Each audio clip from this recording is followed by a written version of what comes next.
Estays is for sharing all kinds of moments. How dare you play an ad on my stream? Absolutely disgusting. Anyway. Oh, the microphone has been on. Oops.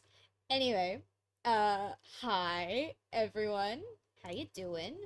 I'm gonna quickly make sure that you can hear the sound for what we're playing today, because I didn't think to check that until after I started the countdown. So, if I do... see, I should have this, but instead of playing Chrome, we're gonna play this.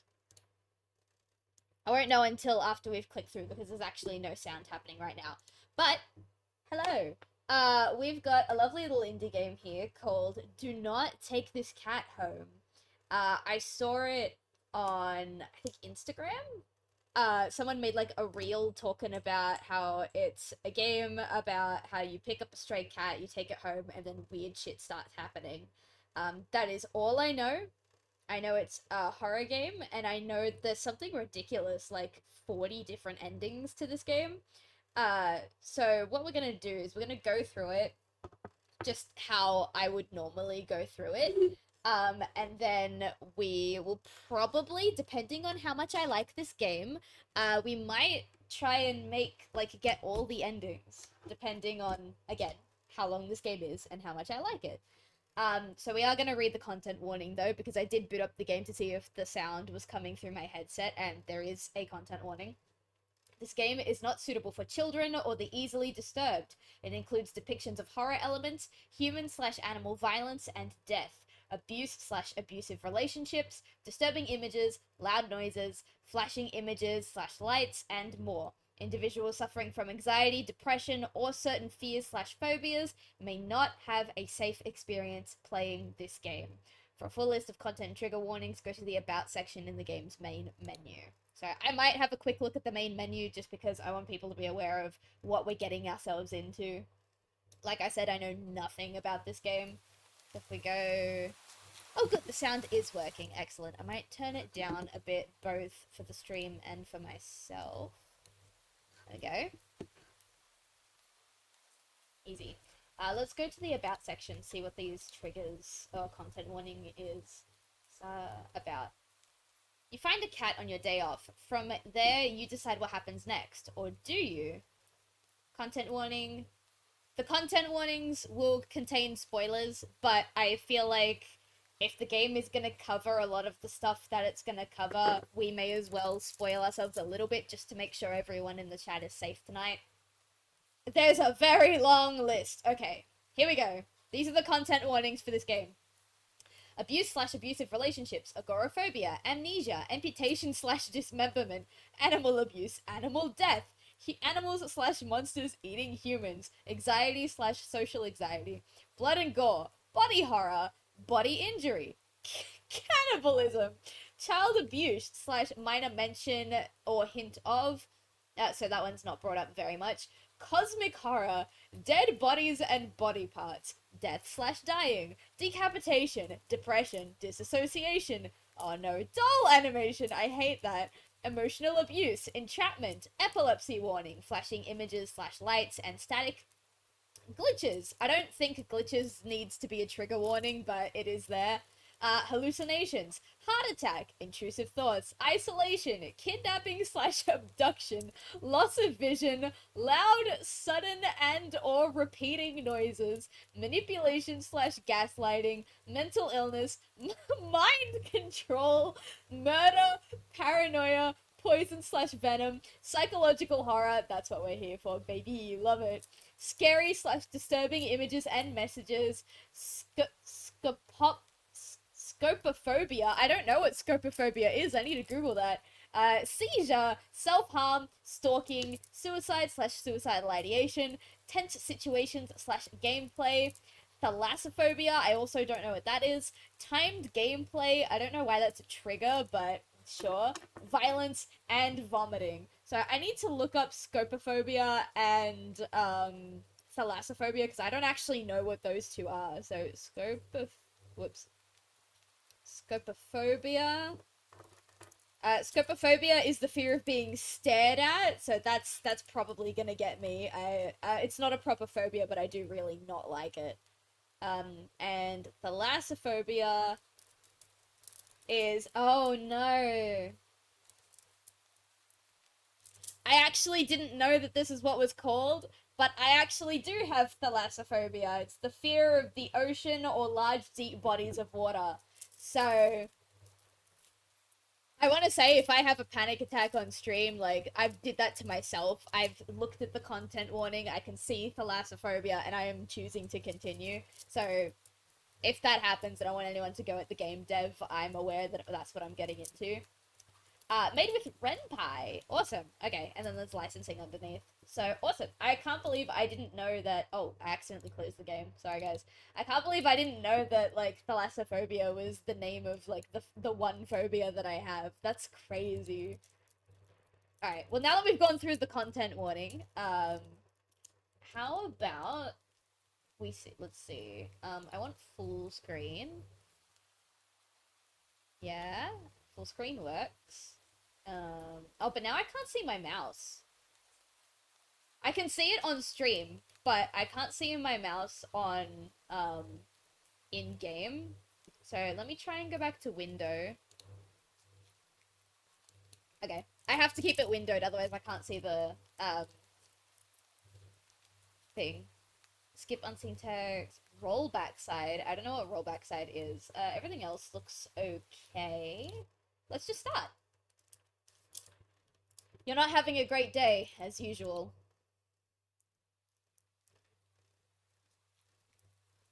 Oh, great. It's the first time in a while that you've felt like going out. But in the middle of your walk, it starts to rain. Typical. But maybe this is just a sign that you should have stayed home today? Yeah. You can always try again tomorrow, right? You turn to head home when... Ah! That's so cute. Huh? What was that? I'm gonna turn up the volume on OBS. There were only a few people around on the street. Makes sense due to the increase of missing persons around the area recently. Well, that and the weather. But none of them react to that sound at all. Curiosity guiding your steps, you follow the sound to the entrance of a dark, dingy alleyway. You timidly enter the alley and walk forward. The ground, dampened by the rain, makes your steps sound louder and more confident than you actually feel. Ah! Kitty. I hope you guys heard the kitty. Finally, the sound source comes into view in the cold, dim light of the alley. At the end of the alley, in a big cardboard box, is a cat. Huh? I guess that should have been obvious. It's an interesting looking cat. Its pretty yellow eyes shine like gold among the dark sea of its black fur. It puts its front paws up on the edge of the box and looks up at you. Oh! It already has my heart. I'm so sorry. It already has me. I don't care what the game says. I'm taking this fucker home. My baby. Yeah, literally me. And it definitely knows it. You've never had much of an opinion one way or another about cats before, but if they're all like this one, it's a shock they haven't already found a way to rule the world. You don't think you'd mind bowing down to a feline overlord? Okay, wait, hang on. Maybe it's too early to say that. You look around the alley with a small frown. Who leaves a cat in cardboard boxes these days anyway? Wouldn't they just jump out and leave the box eventually? The cat doesn't answer you. Obviously. I love it. It also doesn't do as you suggest and leave the box. It's just looking at you. As if waiting for you to make the next move. Okay, I'm gonna quick save, because like I said, there's like 40 different endings to this game. So let's do what the game says and not take the cat home. With a sigh, you take a decisive step back. As cute as the cat is, you really can't afford to be taking in a pet on a whim. Rent's coming up soon, and your job doesn't exactly leave you rolling in dough. You give the cat a sad nod. Sorry. Good luck out there, okay? You turn around and leave the cat in the alley behind. Rain's picking up. Time to head home. Ending question mark. Nyata fool. Oh, that's so cute. Alright, now let's, how do I access my saves? Oh, never mind, I guess I can't. Load? There we go. Take the cat home. You know what? You reach into the box and pick the cat up, holding it out in front of you. Why not? Ah! Sorry. Every time I hear a cat's meow, I, like, explode with, what is it called? Cute aggression. It's so precious. You're all alone, and, well, I'm kind of in the same boat myself, so... You bring the cat close. You didn't realize it was shivering until just then, but it slowly breathes easier and it presses into your chest. Why not stick together, right? At least for a little while. Oh, it's my heart! You think a little while will probably be more like a day. You'll be responsible and take it to the shelter tomorrow. But for now, let's get you out of the rain, okay? Ah! It's so cute. You stop by a small local pet store for some cat food and then head home. You live in a modest apartment. 1 bedroom, 1 bathroom, 1 you living alone in it. So it feels weird having another living being inside it after so long. Even if it is just a cat. Yeah, that's how I felt when I adopted Nemi. I was like, I've been living on my own for X amount of years. It's so strange to share your space with another living being, even if, again, it is just a cat.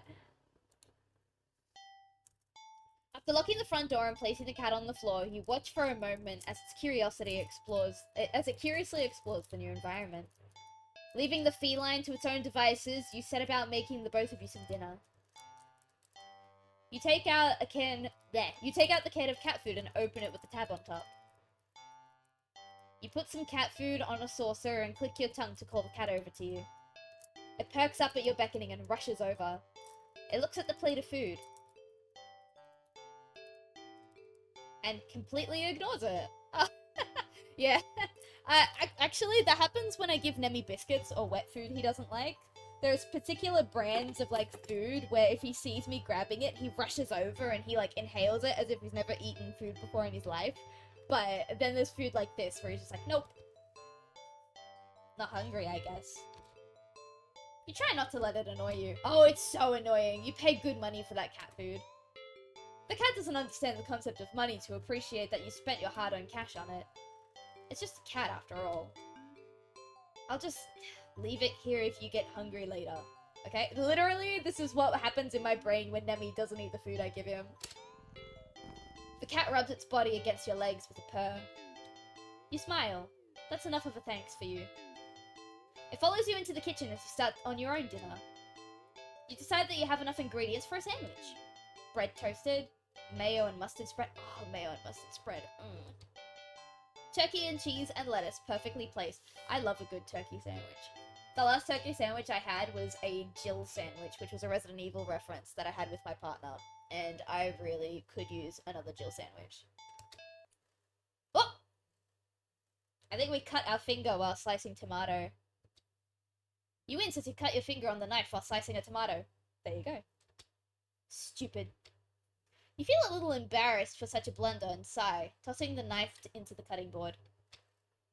You're about to head to the bathroom for a bandage when the cat hops up onto the counter. It sniffs at the knife and meows, almost pointedly at you. Don't worry, I'm alright. It was just an... You watch as the cat starts to... lick, lightly, but enthusiastically at the blood on the knife. At your blood. Ooh, yikes. Oopsie. You're so shocked that by the time you come to your senses, the knife has been completely licked clean. Yeah, that's a bit weird, even for Nemi. The cat sits back, staring at you. You feel a little uneasy. Sure, cats are meat-eating predators, but that was a little weird. Right? Yeah, that was definitely weird. Sure, you're no cat expert, but that was definitely not something an ordinary cat would do. Right? Oh, you're so precious. It's fine. It's fine. Well, regardless, you're not about to abandon a cat in need while it's still raining outside. Not after all your efforts. You were going to take it to the shelter tomorrow anyway. What's one night of awkwardness? Weird or not, it's just a cat. The rest of the evening, unfortunately, goes downhill from there. Even after covering up your fingers cut with a bandage, the cat keeps trying to lick at the wound. While you're eating your sandwich, while you're cleaning up the kitchen, while you're trying to watch TV. You gently push it away every time, but you're starting to get worried at the strange behavior. What if it's got a taste for blood and thinks you're food now? You're not sure what you'll do if it starts to get more aggressive. You keep thinking about the cat food sitting in the corner, untouched. Aw, he's hungry! Ow! Oh, come on, enough already! You shove it away a little more forcefully this time out of annoyance. You feel bad immediately, but before you can do anything, the cat meows sharply at you and dashes off around the corner and into the hall. You sigh deeply. At this point, you're just worried that it's going to take a bite out of you in your sleep. Maybe a vet will have an idea on how to calm it down. You can only hope. You don't have many other options left other than tossing the cat out in the rain. After finding the number of the local vet, you pick up your landline and... Oh. I feel like I should be playing this game in the dark. I've got my lights on. Maybe I should turn the lights off for this game. I don't know. The lights just went out. Great. Just great. The rain must have knocked out the power. You know what I'm gonna do? Fuck it. I'm gonna turn off my lights. Give me a moment.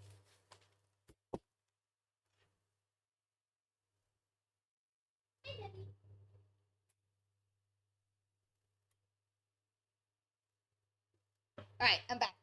My cat Nemesis is sitting on the couch right behind me. And because this is a horror game about cats, I'm really worried that he's gonna come up here for, like, love and attention. And because it's a cat jumping out at me, I'm gonna, like, scream. So, but hey, it would make a really funny clip. So, let's go. Fuck it, we ballin'. You check your cell phone only to find it's out of batteries. You must have forgotten to charge it before leaving out earlier. The outing had been so spur of the moment that you had no doubt it messed with your usual routine. Sorry. You grab a flashlight and turn it on. I might do what the pro tag is doing and turn on my flashlight. Spooky vibes, you know what I mean? Right there. Nice and spooky. Actually, nah, it's a bit much. I'm gonna turn it off. It's quiet. It's too quiet. Did the rain stop? But then, why did the power go out? You look outside. The sky is pitch black. What time is it? You turn to check the clock.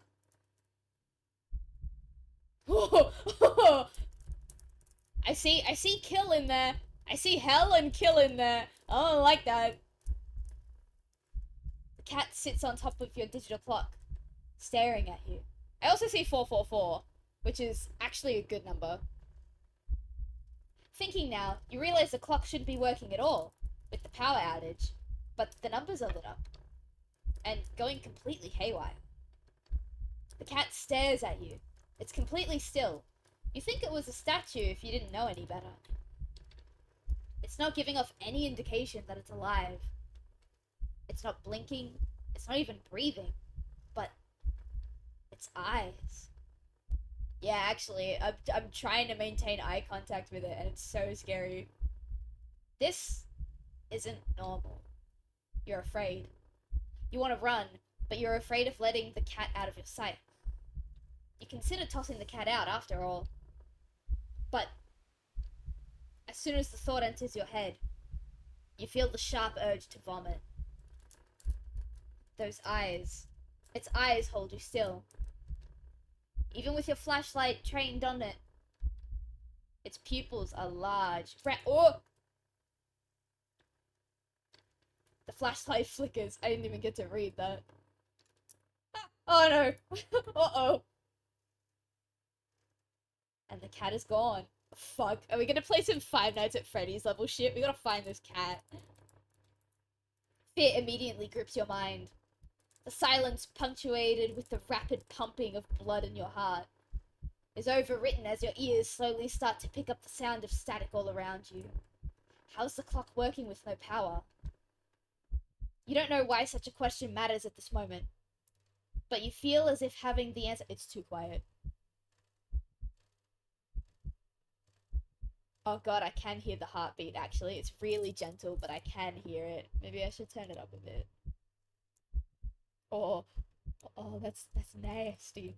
But you feel as if having the answer will make sense out of everything that's happening. That order will be restored. But no answer comes to mind. You back away from the clock, and feel as if the air itself coils tightly and abruptly in response, like a predator prepared to pounce, but waiting. Waiting for your next move. But you're afraid to move. You're afraid to even take a breath. But you can't stay still forever, right? Whatever is watching you, you can already feel its impatience. It's too eager. You don't know how you know this, but you can sense it as clearly as if it had whispered. Oh, I'm so glad I'm wearing headphones. That was creepy. Right in your ear. Right into your soul. It won't let you wait it out. Not that you even could, even if it did. Hang on, I'm gonna turn the sound up again. This time for OBS. It's a bit tricky to figure out what sound is too loud and what's not. It won't let you wait it out. Not that you could, even if it did. You can't stay here. You have to run. With this thought, a sudden primal instinct awakens within you, making you tear yourself into a hasty burst of movement, of action. But you're still weak from the fear's grip on your mind. Your legs tangle together under you in your haste, and you fall into the ground. Ooh! A sharp pain explodes in the center of your foot. At first, you think you've broken your ankle, but something warm and wet trickles down the length of your foot, pooling underneath it. Oh shit, we're bleeding. Oh, you hear the sound of metal scraping on the tiles after skidding across the floor, as if it had been kicked.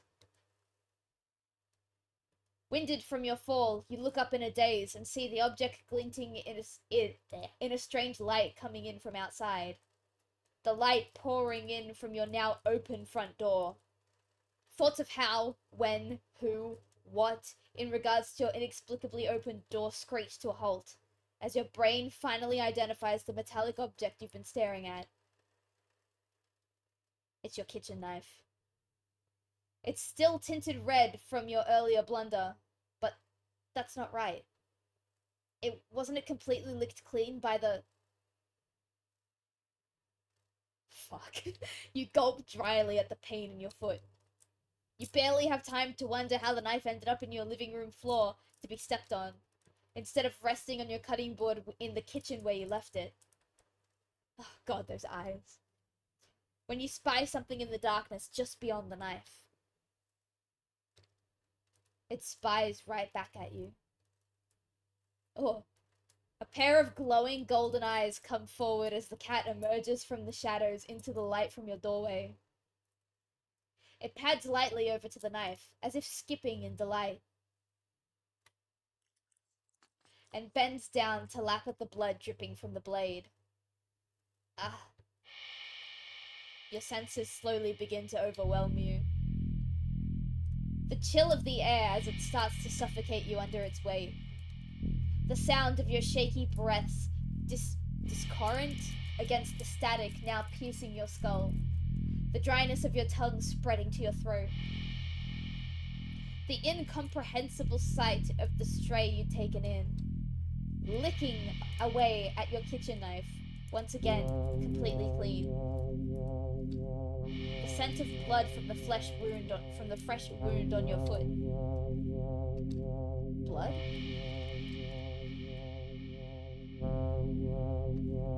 Golden eyes slide up at you as if in response to your sudden realization. Blood. You're hurt. Your foot is bleeding. You're bleeding. You're bleeding. The cat barely moves, shoulders twitching as if just considering the act of pouncing forward. But you're already on your feet and out the door. You run, or rather limp, down the empty street. The sky is black and bleeding red. But there's a strange light emitting from nowhere that casts everywhere else in white. Sorry, I'm thinking about cats. The houses, the streets, the road, even you. Everything. Except your blood. You can just barely glimpse the bloody imprints your injured foot leaves in your wake with every impact it makes with the ground. It hurts. It hurts. But you can't stop. You don't stop. Not when the shadows grow around you. Not when you feel the gaze of eyes all over you. Not when the road ahead of you is darkened by long shadow of something behind you. Even then, you don't stop running, because if that's the cat right there ahead of you, then what in the world is behind you? Oh god, that's good. I don't want to turn around now. That's nasty. Alright, hang on. I'm really scared, actually. I don't like playing video games in the dark. There's no one behind me. It's okay. We're all good. Look behind you or keep running. Okay, we're gonna pop a save. Overwrite this. Look behind you, keep running.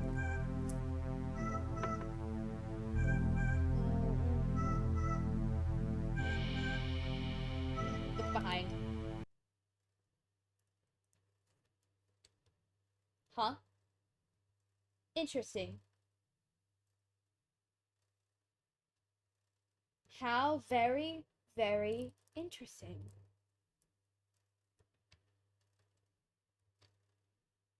Ending 0. What? Looking behind you is death?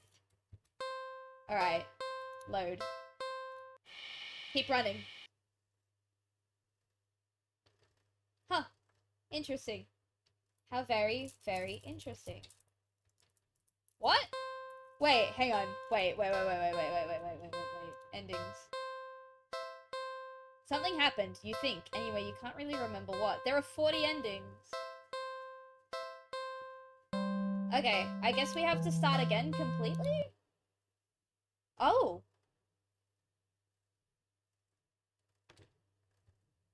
You're walking. Right. Of course. Wait, what happened? I pressed continue, didn't I? So I have to get... whatever. We're still going. It's the first time in a while that you felt like going out. And you're actually glad that you did. The weather is absolutely perfect today.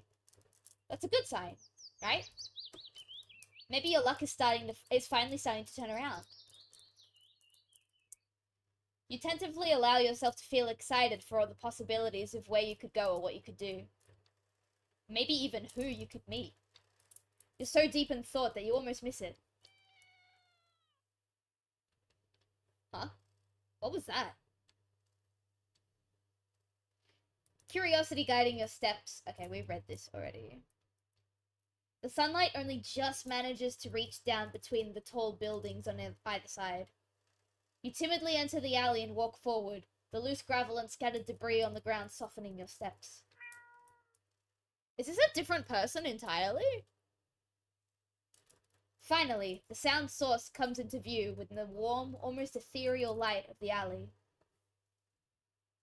at the end of the alley, in a big cardboard box,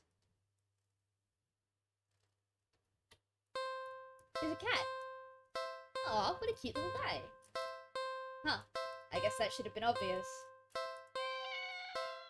So cute! I'm not scared anymore, this cat's adorable. It's an interesting looking cat. Its pretty yellow eyes shine like gold along the dark sea of its black fur. It puts its paws up on the edge of the box and looks up at you. Oh.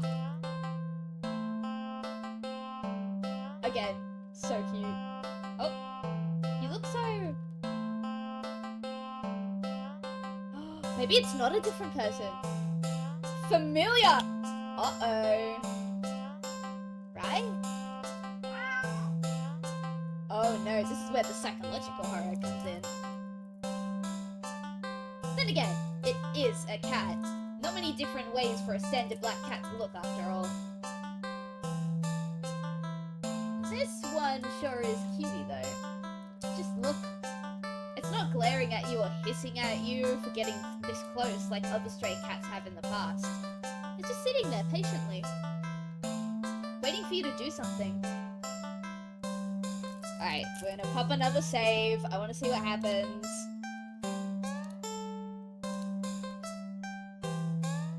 Do not take the cat home. Sadly, as cute as the cat is,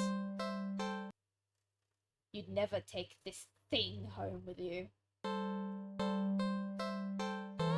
Oh, okay. Whoa, that's harsh. You just can't take it home with you. You're a responsible adult. You are. With rent and bills to pay for, not to mention you need to buy food to survive too.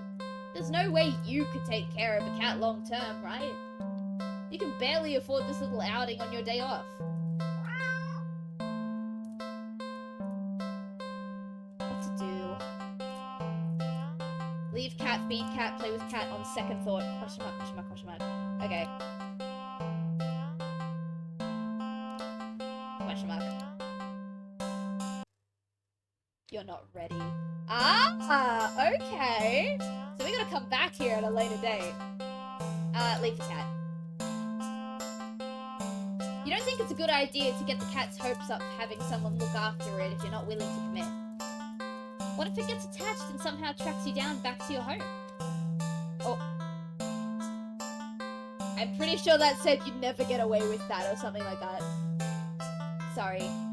See you around, I guess. You stand up, cat watching your every move. You make it halfway out of the alley when the cat meows, almost pitifully at you. Oh, I'm sorry. I have such a hard time walking away from cats in real life, which is why I wanted to play this game, because if I'm definitely the kind of person where if I thought it was possible, I would take a stray cat home. And this game's kind of like, hey, don't do that.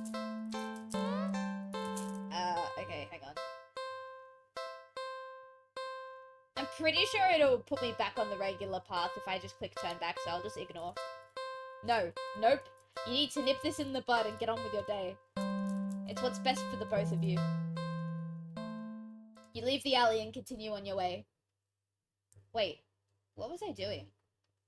In all the excitement of dealing with your furry dilemma, you'd forgotten that you still hadn't decided what you were going to do for your day off.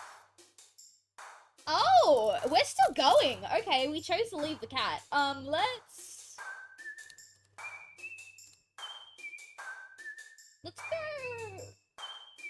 Let's go to I'm feeling the cat's gonna follow us. Which is why I wanted to go to a dog park, but I actually want to see a movie. It's been a while since a film came out that looked interesting enough for you to drag yourself out to a movie theater. But there's a showing of one such film in the old theater.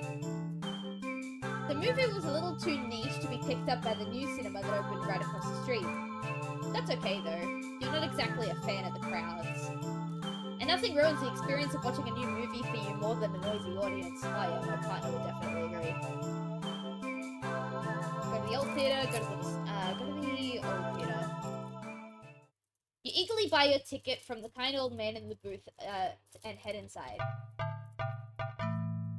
barren of any trace of other people, and the decor looks like it hasn't changed since the 80s. Maybe even the 70s. But it's what you were counting on. You consider buying some popcorn, but can't help but be concerned that everything at the concession stand might be expired. You move on and walk through the halls, finally locating the theatre designated on your ticket stub. I thought I saw the cat, sorry, my bad. As expected, the theatre your movie will be playing in is completely empty. Perfect. You pick a spot right in the middle, even counting the seats and taking into consideration the gap of the staircase. As you settle in, the dim lights fade away, leaving the room pitch black for a few seconds. Before the screen flickers on. No commercials or trailers pop up. The movie just begins. Oh god, sometimes that's all you want. To be fair though, sometimes I really enjoy watching the trailers. I like to be a movie critic. Pleased, you shrug and let yourself get immersed in the opening scene. But just as you're getting into the premise, the doors open behind you, momentarily casting light into the room and ruining the atmosphere. You hold in a frustrated sigh. It's a public establishment after all. The place can't exactly afford to stay open if you're the only customer. You try to refocus on the movie, but you sense the new presence slowly shifting around the theatre, before heading in your general direction. What? Oh, come on! You gape in utter disbelief as the stranger shuffles down the aisle, only to sit right in front of you. Fuck off. That's... Ugh! There's no one else here, and there's plenty of places to sit. The stranger is also unusually tall. I hate that because I'm only 4'8", so whenever people sit in front of me in cinemas, like, my day is ruined. So even with the stadium-like arrangement of the seats being on a somewhat steep incline, they're completely blocking your view. Move to another spot, confront the stranger, move the theater. I want to confront the stranger because that's the kind of person I am, but I feel like that's not the kind of person the pro tag is, so let's see. You hate confrontation, but you already feel your palms starting to sweat at the idea of it. Your throat's closing up and your body's starting to shake. You've always been more of a flighter than a fighter. But you paid for this ticket. You've wanted to watch this movie for ages.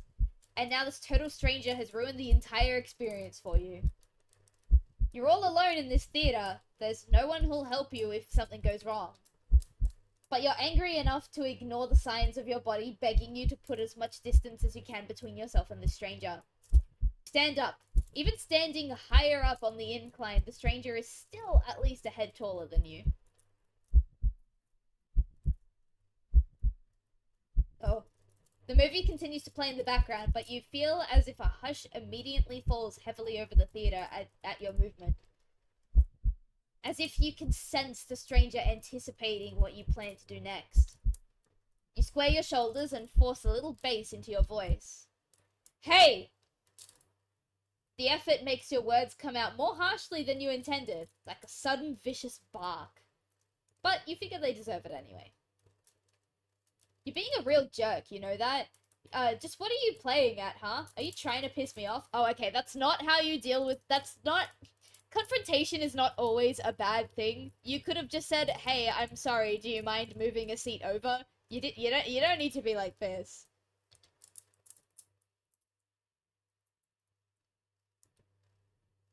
Oh god. The silence that follows your words is deafening. So much so that you glance at the screen only to find that the movie has... paused? Your attention is ripped back to the stranger in front of you as they shift slightly. Like an animal trying to desperately to anticipate the moves of a predator, you don't move an inch. You don't look away. You don't dare blink. Oh, I didn't expect him to actually move. Instead, your eyes widen as the person's head turns. Then turns some more. Then turns more. Beyond what should be possible. neck bones cracking. Oh, hey. Why do you want to be banned? I mean, I can, but why do you want to be banned? To face you directly. Oh, I don't like the smile. Ha. You can't move. Wide glowing eyes resting above a wider grinning mouth gaze down at you. The stranger opens their mouth and what comes out is something impossible to comprehend.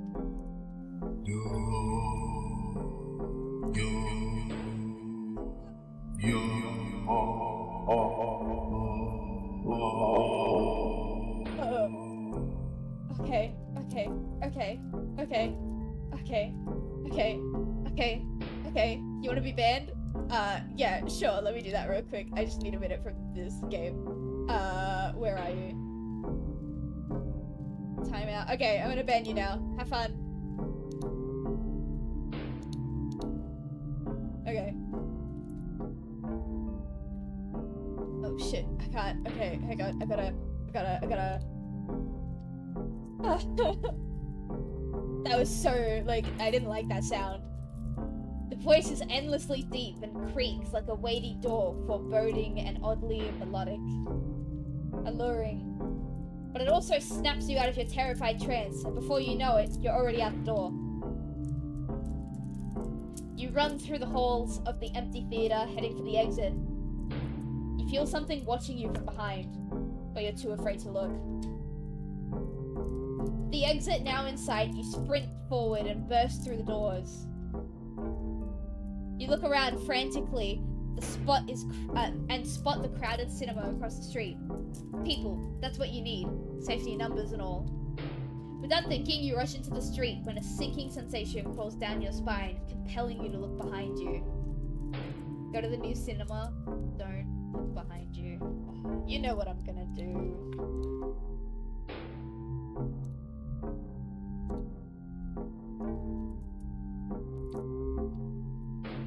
Despite your resistance, you feel your head turning to look back on its own accord, while in the middle of the street.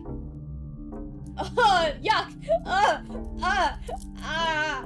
You catch a glimpse of a grotesque-looking person standing behind the glass doors of the old theater, watching you intensely, cradling something in their arms. Something familiar. But... oh, we've been hit by a car. Yep. A glimpse is all you get, as a truck speeds forward and crashes into your body. Yeah, that's what I thought would happen, but I needed to know what was behind me.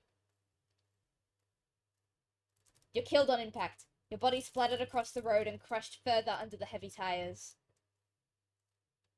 Ending 16. Poor screening arrangements. Easy. Alright, let's load. Let's go... how far back do we want to go?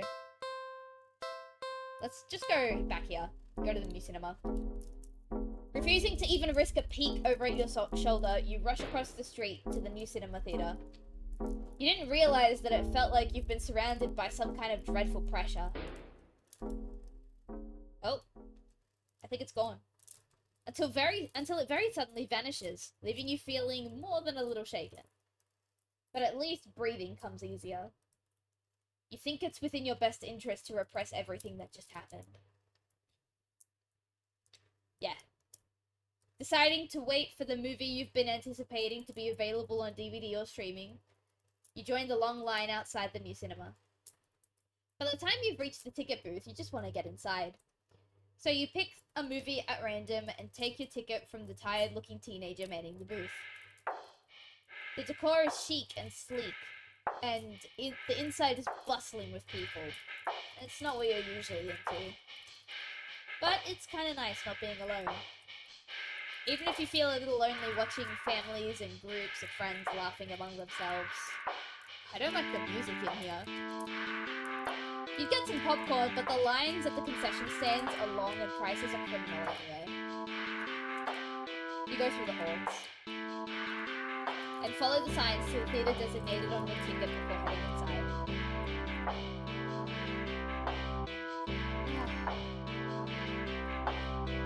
You sigh at the sight of an absolutely crowded theatre. You head towards the seat only to be told the person next to it that it's being saved for someone. This happens more than a few times before you finally manage to get yourself settled into a seat, annoyingly off-centered to the screen. Oh, I hate being off-center of the screen in cinemas, it's so annoying.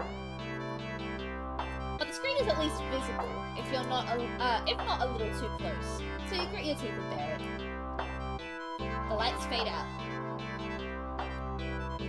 Self-voicing enabled. Oh no, Self-voicing disabled. I don't want self-voicing, I pressed the wrong button, sorry, it's dark, I can't see my keyboard.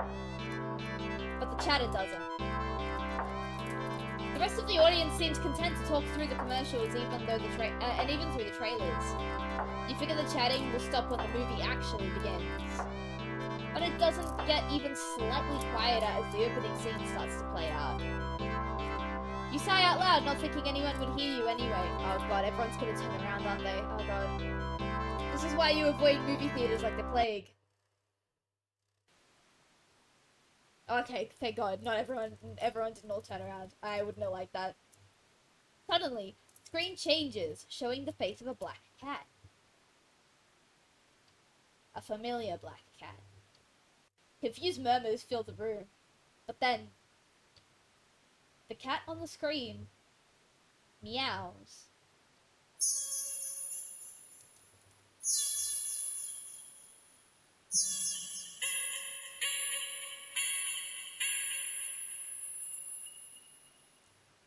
Creepy.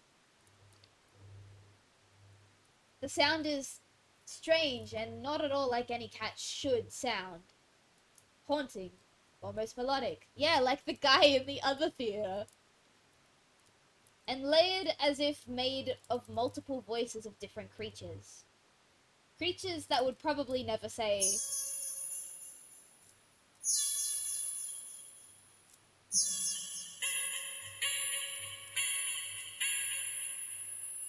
That's weird. You sit in confusion, wondering why you haven't already gotten up and left to complain to the cinema staff. But then you hear it. It's scattered and dissonant at first, but among the crowd, people start to chant along with the cat on the screen.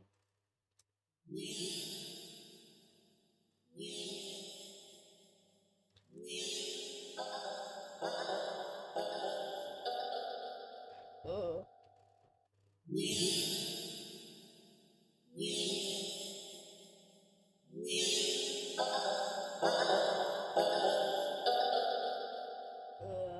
Not happy.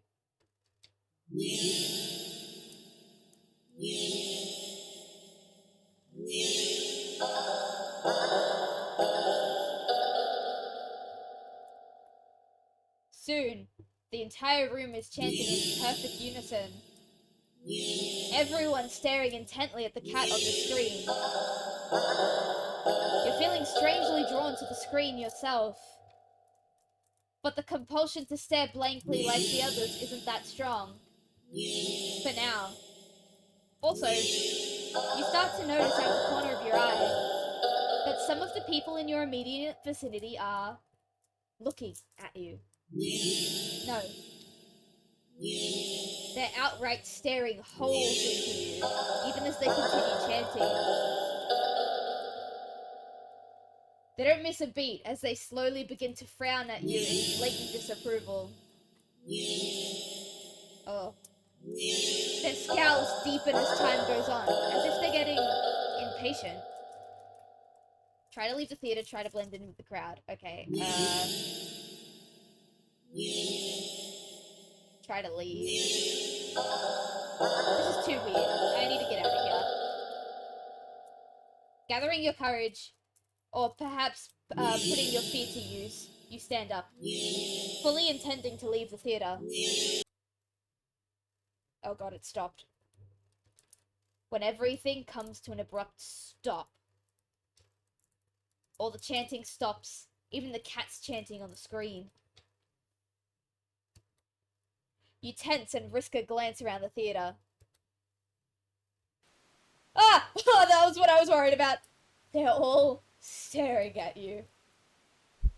Every single one of them. They're not moving. They're not even blinking. You swallow, throat suddenly dry even though a nervous sweat completely soaks through your clothes. You highly doubt that sitting back down will fix the situation. Your legs are shaking under the audience's unnaturally intense scrutiny. But you force yourself to step forward, and forward, and forward, until you finally reach the end of the aisle. You feel the collective gaze even worse on the staircase. All their heads have turned uncomfortably to the left to look directly at you. The screen illuminates their faces, making clear their blank scowls. They seem even more upset than they had been minutes ago, identical frown lines digging between their brows. You keep going, the heavy atmosphere becoming more and more oppressive with every step. I can relax a little bit now because, do not the cat. Yeah, this is literally do not the cat. You're so tense with anticipation that you fully expect someone to grab at you from behind. But no one does. You don't hear any of them even get up. You exit the theater, holding your breath as the doors close behind you. Oh, thank God, we're back in the world. You briskly walk through the halls, putting as much distance as possible between you and that theater full of people. Finally reaching the lobby, you just barely manage to catch yourself from falling to the floor as you gulp a huge gasp of air. You expect to feel relief as your breathing calms, but you feel a lingering sense of dread that only spikes once you finally notice it, as well as its source. You look up, and your stomach sinks. Everyone's still staring at me? Or is the man back? Ah! Okay.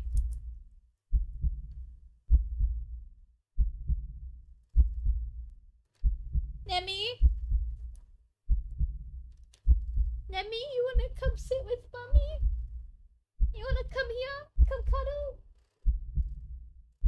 Oh God, even Nemi is staring at me. I really don't like this. Okay. So, like, this game's about a cat, right? Why is it so scary? I'm scared. I'm scared too. I'm scared. Okay, I'm gonna keep going. It's okay. All the people in the lobby area of the movie theater, everyone in the line at the concession stand, all of them are staring at you. And I didn't think I was, like, afraid of being stared at, but, like, I don't like this. And they look even angrier than the people in the theater. You don't hesitate this time. You duck your head, avoiding eye contact, and leave the cinema. God, even worse! You ignore the glares of everyone in the ticket booths and the lines leading to them. You make your way home. Whenever you dare look up at someone on the way, you flinch in the blatant anger, fury, and disgust on their face. I can't even look at the eyes. I can't look at the eyes. You think that you can hear a faint sound of a cat meowing behind you, or maybe a kitten's? Doesn't matter. You just want to go home. You reach your front door and fumble with the keys. What? I thought there was someone behind me. I felt the fabric on my chair move. Hang on. Okay, no, Nemi just went back to sleep. It's okay. I'm not gonna get up and turn my lights on because I'm not a coward, but I am gonna turn on the flashlight. Cowering from the look of pure hatred on your neighbor's face as he stares at you from his door. Help? What the fuck? There are a lot of triggers for this game, Chai. Next time I stream this game, because I don't think we'll get through all of it today, I'm going to put, like, an exclamation point trigger warning so that people can, like, see as they come and go. There are a lot of triggers for this game. Finally, you get inside your apartment. Lock all the locks on the door. Lie down with your back against it until you're sitting on the floor. You allow yourself a moment to breathe. Now home, your heartbeat calms and your fear slowly bleeds from you, leaving you feeling strangely empty. You pass the kitchen, head to your room, and slip under the covers of your bed, trying to fall asleep. Maybe it's all just a bad dream. As you fall into a fitful sleep, sure to be full of nightmares and glaring eyes, you try to ignore the ever-increasing sound of cats meowing and yowling in the distance outside your apartment. Ending 17. Black Sheep. Easy! Let's go back to the cinema, guys! Let's go back to the cinema. This time we're gonna try and blend in. Thinking fast, you look to the screen and begin to chant in tandem with the crowd. Nya, nya, nya, nya. Okay, so all the people in this theater are being brainwashed by a cat on the screen, and they were really angry that we're not also brainwashed, so we're blending in. Okay, what is this? Okay, so let me go, about. You find a cat on your day off. From there, you decide what happens next. Or do you? That's it. These are all of the trigger warnings for this game. As you can see, it is a very long list. So, I think the trigger warnings... What the fuck? It's a horror game, Chai. What do you want? I believe, the trigger warnings are also on the itch.io page. So what I might do is I'm gonna go to the itch.io page right now. Warning.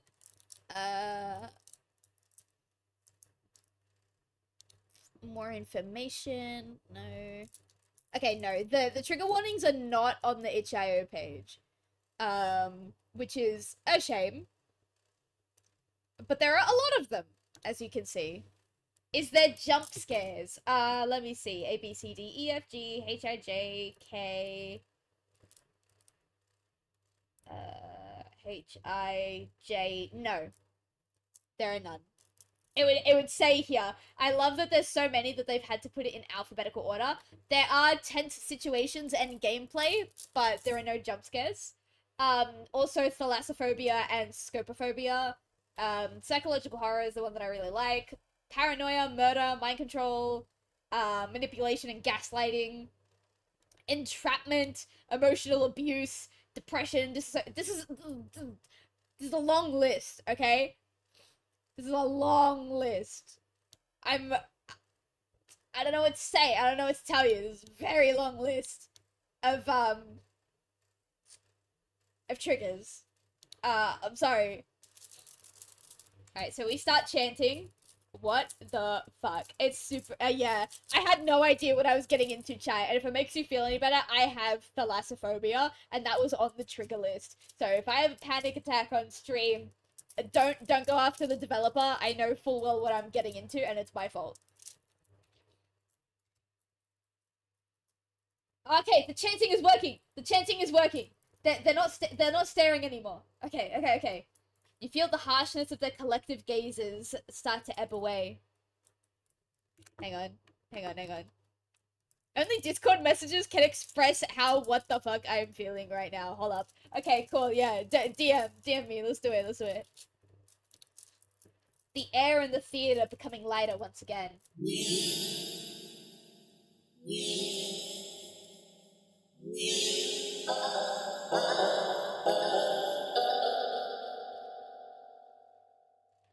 You release air shakily, just realizing that you've been holding your breath earlier.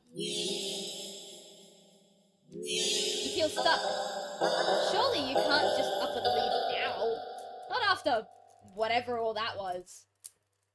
People around you all seem fine now. But there's no telling if they'd get aggressive at you for even moving too much. Never mind an outright getting up and leaving. You decide to let this run its course. Hopefully someone will come along, right? Or at least turn the film off. You continue to chant along with everyone. Nya. Oh, what was that? I thought I heard a knock. I think Nemi's still asleep. You alright, Nemi? Alright, he's fine. It's kind of weird. I just heard another knock. Hang on, I'm taking my headphones off. Lemmy, is there someone at the door? Huh? Feel like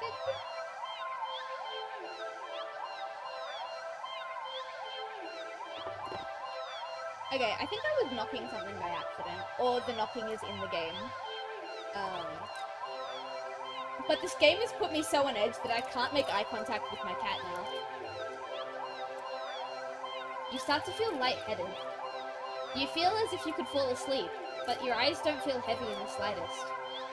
You try to look around and gauge the other's emotional state, but you can't seem to look away from the screen.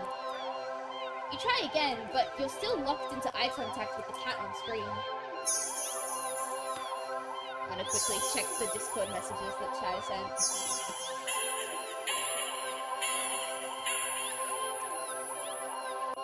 What the fuck? And then just... yeah, that checks out. That sounds right.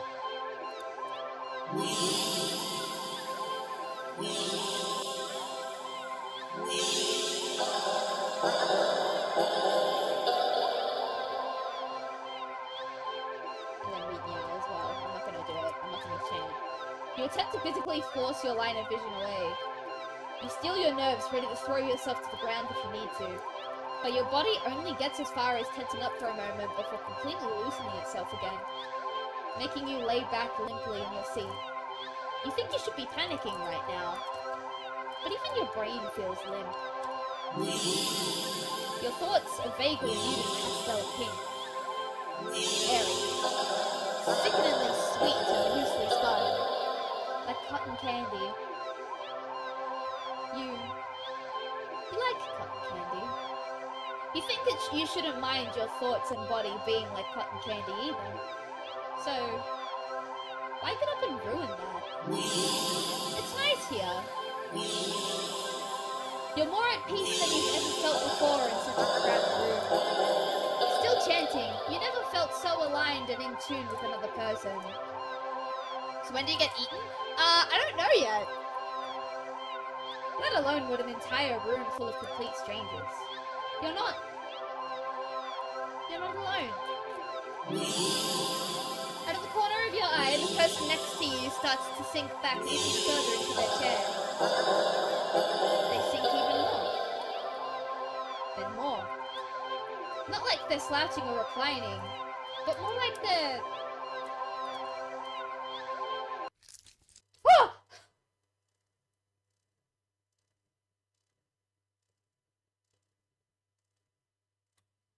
Deflating. Deflating wasn't on the trigger list. What? Their skin bunches up and wrinkles like fabric, as if their muscles, their bones, have started to disintegrate. This wasn't on the trigger warning list. Their eyes dim before sinking into that. Was this in the? Where? I guess it would technically count as body horror, so that makes sense. Yeah, okay. Fair, I'll give the game that. Their eyes dimmed before sinking into their sockets.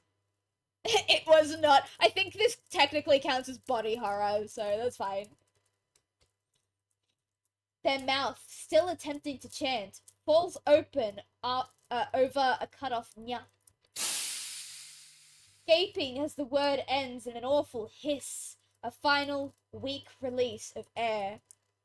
You're gonna see a picture, aren't we? I am not ready. Okay, if you can close your eyes, and either when there's a picture, I'll tell you when it's gone, and if there's no picture, I'll tell you if there's no picture, okay?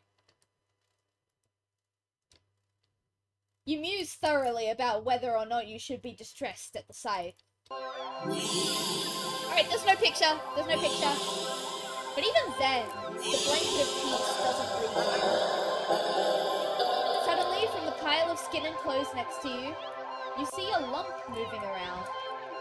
You watch in a dazed fascination as the lump makes its way to the part of the skin where the head used to be. And out from the mouth, crawls a tiny black kitten. Oh, that's how cats are made.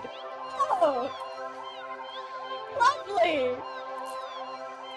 Okay. Chai, don't open your eyes yet. There's a picture of shriveled up skin with no eyes and a black cat crawling out of the mouth. It's a very cute art style, but I don't think you'll like it. Don't look yet.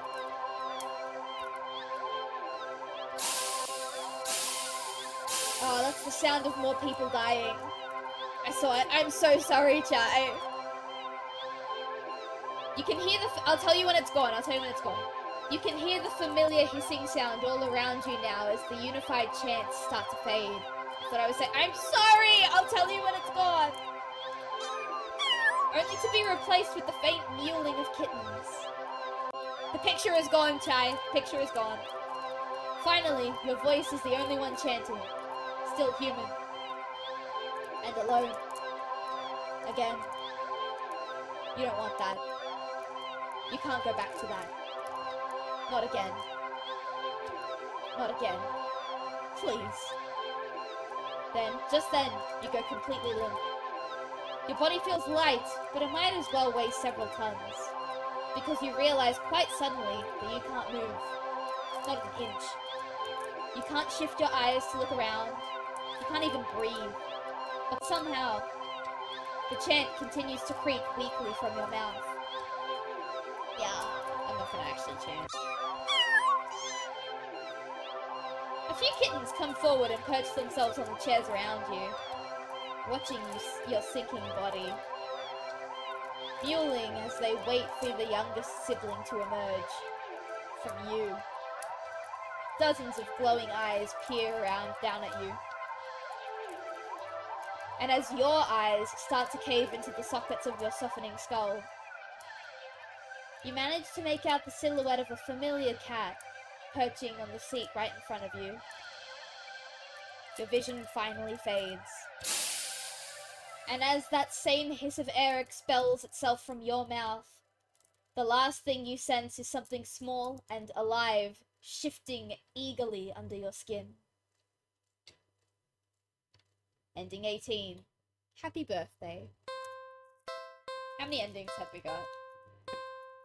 We got 0, 16, 17, and 18. Alright, let's load. We're gonna go... We've done these ones. Let's go all the way back to here in the theater by ourselves and see if anything changes. We confronted the stranger last time. This time we're gonna move to another spot.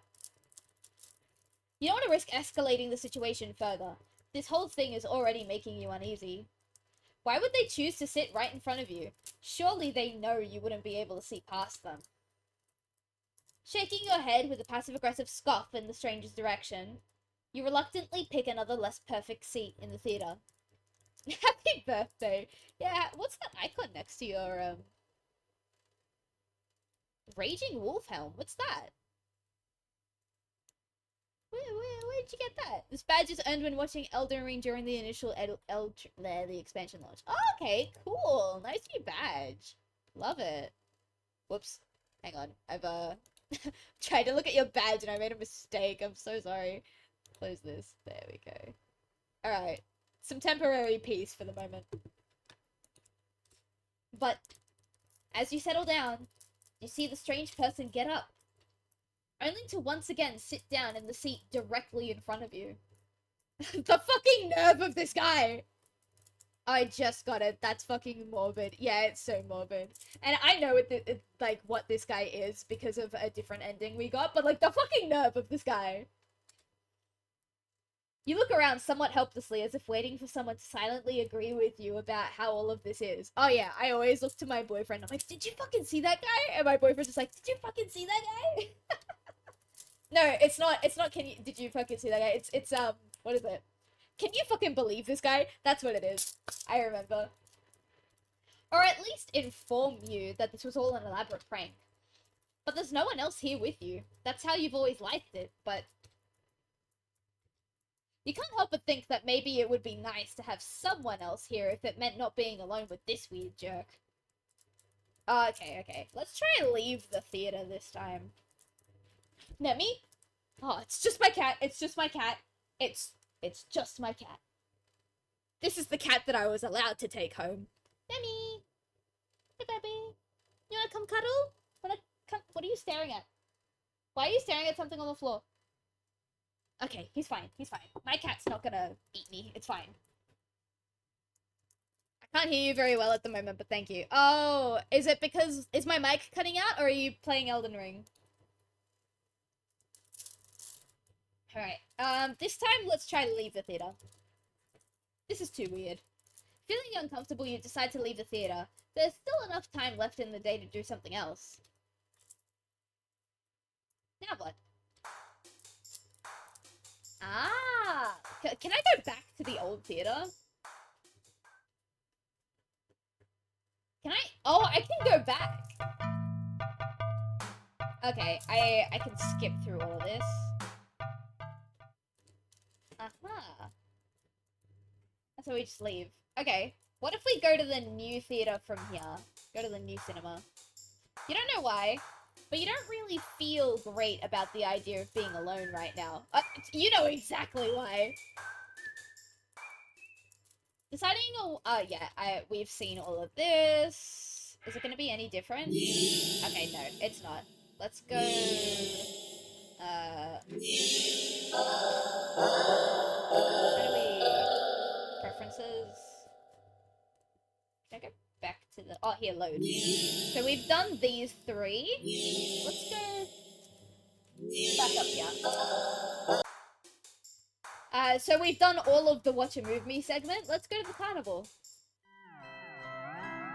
You spend the day at the carnival. Sorry, hang on. This is such uneerie music for a carnival. Uneerie? Eerie is what I meant. Ferris wheel, roller coaster, pharaoh boat, rides you've been on before. Hoops, coin toss, balloon darts. I'm gonna turn the game down. It's a bit loud. Games you've played before. Funnel cake, popcorn, cotton candy, food you've eaten before. All things you've enjoyed before. You're surrounded by groups of people all having fun together. Laughing, playing, eating, taking pictures, making memories. And then there's you. The sun hasn't... Oh, fuck! Hi! Hi! My cat's here! Hi, Nemi! Nemi, we're playing a horror game about cats. That's why you scared me a little bit when you came up here. It's okay. Hey. Nemi, are you gonna eat me? Nemi, would you eat me? Good. He gave me a kiss.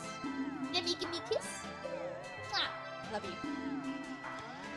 The sun hasn't started to set yet. Still high in the sky, but it will soon. You start to wonder if maybe you should just go home for the day. When you stop in your tracks. I am playing, but it sounds like you're not very close to the mic. Oh, okay, 1 second. Off you go, Nemi. I'm scared of moving the microphone because I don't want it to, like, cut out. How's this? Is this better? Maybe I can turn off one of my... No, not properties. How's that? Is that any better? Filters is what I'm looking for. Noise gate is off. Can I turn off noise suppression? I can turn off noise suppression. That might help. No, I'm leaving noise suppression on. Because if I don't, you'll be able to hear my heater. Yeah. What about compressor? Hey, Nemi. Okay, I think I can turn the compressor off too. Turn my microphone down a bit. There we go. Anyway, we're about to go home, but we see something. Nemi, please don't unplug the microphone. Love you very much. Nemi, do you want to come sit on the desk while I'm playing a horror game about cats?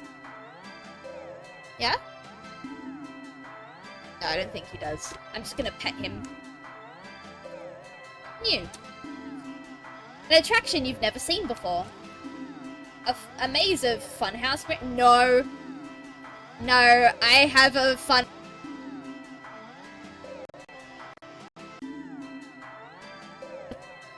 It sounds kind of lame, honestly. There isn't even a line to get in. But then, what else is there to do? Do something else, enter the maze. I think do something else will bring us back to, I can save over these ones now. I think do something else will bring us back. There's got to be a better way to spend your day off than wandering around staring at weird mirrors. Yeah, that's what that does. Okay, in that case, let's load this one. Let's go into the maze. No, no, no, no, no, don't go in! Ah! Yeah, I know, but for the sake of the game. For the sake of the game. I think I'm too loud now, actually. Hang on. For the sake of the game, we have to go in. You don't understand. We're going in the maze. And this time, I've got a good cat that's definitely not a spawn from hell and who genuinely loves me and wants to take care of me next to me. Right, Nemi? I love you so much, my son. Right, into the maze. A few rooms in and you notice that the mirrors aren't all weird. Some just show you looking back at yourself. A little bored, a little tired, and so very, very... Oh. Uh-oh. Hang on, I think my VTuber stopped. 1 second. There we go. Nemi! You can't be headbutting me, my love. There we go. Oh. There we go. What's happening? Maybe this was a mistake. Oh, is this body dysphoria? Body dysphoria wasn't on the trigger list. But, it might be something else. Why did you think that going into a maze of mirrors was a good idea? Even if it was something new to experience. I can't do this today. You turn around to head back the way you came. Only to bump into a mirror. Ow! What the... Where's the exit? You try again, only to find another mirror blocking your way. By the time you're all turned around, you realize the way you came in is completely gone. Yeah, I know! Scary, isn't it, baby? We're trapped in the mirror room. Yeah! Can you guys hear him? Do it again. I really hope you guys can hear that. It's okay. You're a good cat, aren't you? Yeah, that's right. Good boy. Yes, you are. You're a good kitty. Yeah. Even Nemi didn't want me to go into the mirror room. Okay, don't panic. I just have to keep going forward, right? You step through the only opening you can find and nearly trip over something on the ground. You bend down and pick it up. Uh-oh, don't unplug, don't unplug, don't unplug, don't unplug. What do you want, Nemi? You want a hug? Come here. Come let mommy cradle you. Oh, you're too long. I hope my microphone is still plugged in. Nemi is too long and his back legs pulled the microphone off the desk. I hope you guys can still hear me. What's this doing here? Your hand rests on a worn-looking flashlight. Curious, you flick it on. I'm gonna move the microphone closer because I've had to move back in order to accommodate for my cat. We can still hear you? Excellent. Nemi doesn't want cuddles. Nemi wants to sit on top of the computer and meow at me. Don't you, baby? Okay. Yeah, you just want to sit on top of the computer and meow at me. But, that's not happening. I got a game to play. And you've had your dinner. So... If you wanna... he won't want to sit on the desk because the heater is on. Yeah? Yeah. Are you sure you don't want to come sit? Oh, I think he's leaving. Oh, no, he's not. Ah! Don't do that! Nemi, don't do that. Okay. My cat's being a menace. Okay, you go do what you need to do, my son. No, you don't need to do that. Come on. I said do what you need to do. Don't do that. Okay. We got a not a microphone, flashlight. Okay. Crap, the lights! Did the power go out, or did the attraction operator forget you were in here? Nemi, can you stop eating my box? Hey, hey, Fluffer. Okay, sorry. He likes to eat my cardboard boxes. How long have you been in here, actually? You put your phone, you pull out your phone to check the time, or maybe call the police. Your phone is dead. You grip the flashlight in your hand. The light it emitted earlier was dim enough for you to know there's probably not much juice left. Best to reserve it for worst case scenario and feel your way out. Yeah, I can do this. You take a calming breath. You know, if I was in a mirror around and I found a flashlight, I would have used it to break the glass. Yeah, actually, that could be smart, but it could also be dangerous because, like it said, the light in the flashlight is dimming, so you wouldn't quite be able to tell, like, you might accidentally hurt yourself on broken glass. Well, forward we go. I gotta say, playing this game with the lights off, even if I do have my flashlight on, really changes the atmosphere. Hello, darling adventurer. Welcome to the Mirror Maze. Would you like to know how to navigate the maze? Ooh, okay, hang on. Save here.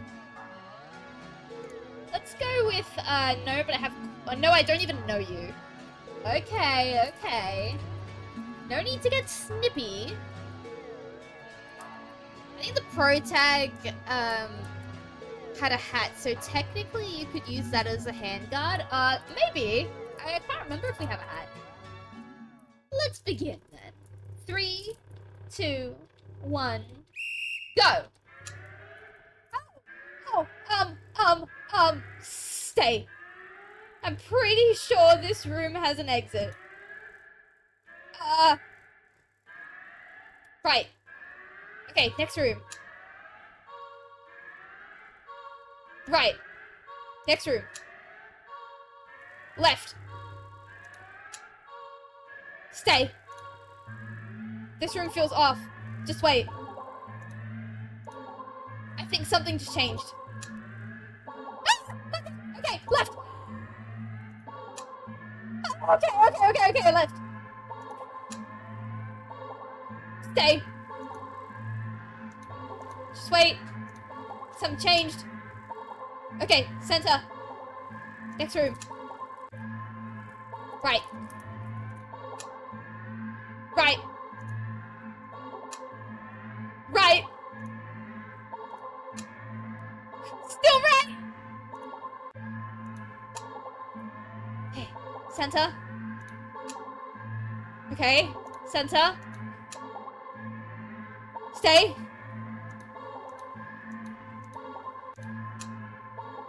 Okay, left. Center. Right. Oh, I don't like that. Center. Left. Center. We're almost there. Center. Okay, left. This would be a really bad time for my dyslexia to kick in and not know left from right. Okay, stay.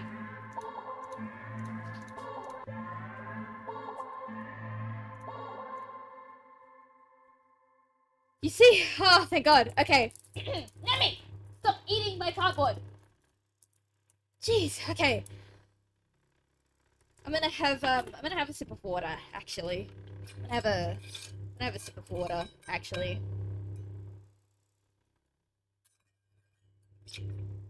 Okay. You see it. The exit. You run forward. like my cat did. But as you do, the scenery shifts. Just... Nemi, you can't be meowing in the darkness like that tonight. I know, you just have the zoomies and you want to play, I know. We'll have all the playtime and snuggles in the world later, okay? Mummy's gonna need it to relax and go to sleep tonight. Just slightly at first. But you're running too fast to stop yourself from colliding into glass. Oh. Except, you don't quite go into the glass. You don't exactly collide with it either. You simply pass through it. The scenery shifts, the plot thickens, the script thrown out. Yeah, exactly. And on the other side, you see an endless white void and...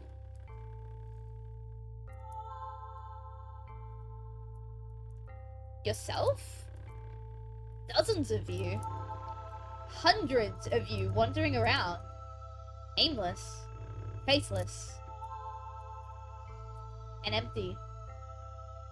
So empty and listless, they don't even acknowledge your presence. I think that's meant to be lifeless, but... You try to turn back. But the glass doesn't give. Past the glass... a familiar black cat walks up and looks at you. Nemi, can you stop eating the cardboard, for Christ's sake? You think it meows at you, but you can't make out the sound. It tilts its head, and then walks away. The glass goes dark.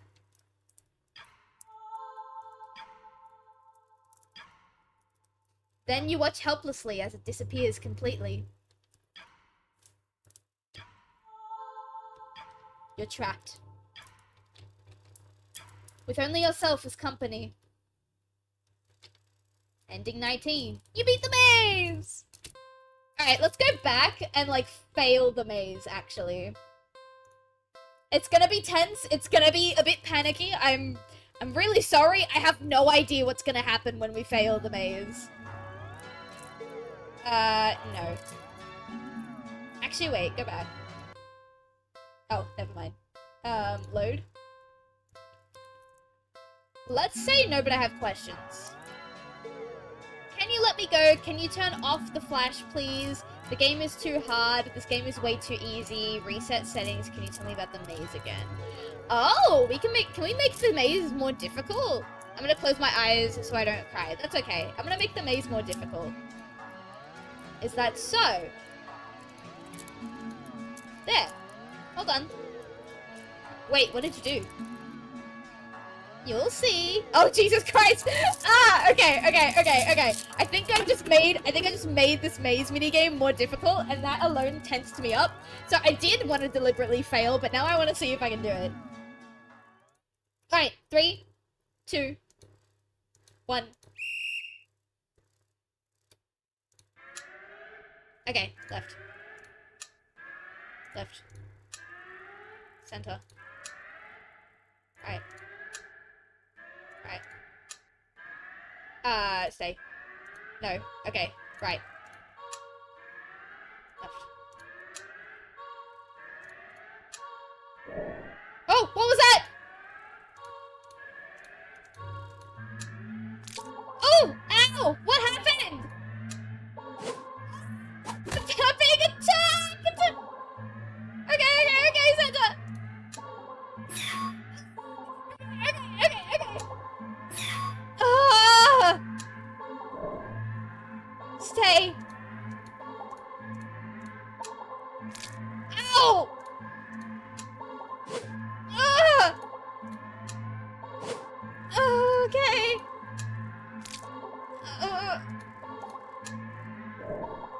Okay. Ow! No! Ah! Santa.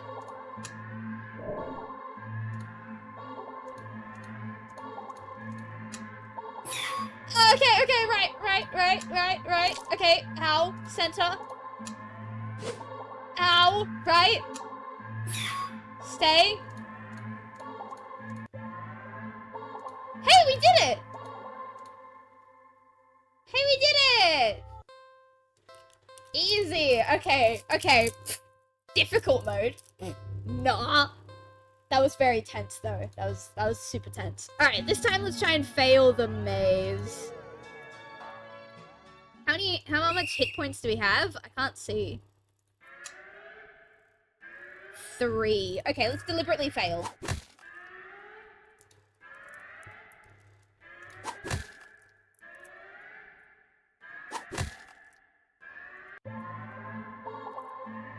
I want to know if this is a different ending. Suddenly, the lights turn on. Your eyes burn from the sudden brightness. As your vision adjusts, you see that you're completely surrounded by mirrors. Reflections, all grotesque in unique ways. Look nothing like you. Hey, Nemi, you want to see some grotesque reflections? Look, Nemi, if I turn the heater off, you want to come sit? There. I turned it off. Come sit. But they do look hungry. Oh shit, I'm gonna get bored. You back up. You don't know where to go. Was there even a way out to begin with? You bump back into a mirror. Let me come sit here. Come sit in the middle. Yeah, come sit in the middle. I can't see Twitch chat. I don't know if Twitch chat can hear me now. Come sit in the middle. Sweetie. You're the only cat that I'm safe with right now. Alright, come on. Come sit in the middle so that I can see the Twitch chat and they can hear me. No, don't. Okay. Okay. Easy. Fine. Go back wherever you were going. You bump back into a mirror. You feel a hand firmly grip your shoulder. Oh god, they're eating me! Oh yeah, Nemi, you can sit down there. Good boy. Good boy. Sit. Oh, good boy. You're such a good boy. Such a good boy. Ugh! There's a sharp pain in your other shoulder. Oh god, this thing's got teeth. You rip away, looking back to see some thing leaning out of the mirror. Its face has no feature. Save for a large, gaping mouth. Those are Mummy's anxiety bracelets. You wanna play with them? Stained in your blood. Okay, I think all of the imagery is gone now, Chai, if you want to reopen your eyes. Looking around in a panic, you think that the mirrors feel closer than before. The path you'd come from is long gone. You're surrounded, and every time you blink, you could swear the mirrors are getting closer, and closer, and closer. Your horrifying reflections looking hungrier, and hungrier, and hungrier. Ending 20. You failed the maze with a sad face. Alright, that was a separate ending. Excellent. I'm gonna turn my heater back on because my cat doesn't want to sit with me. Got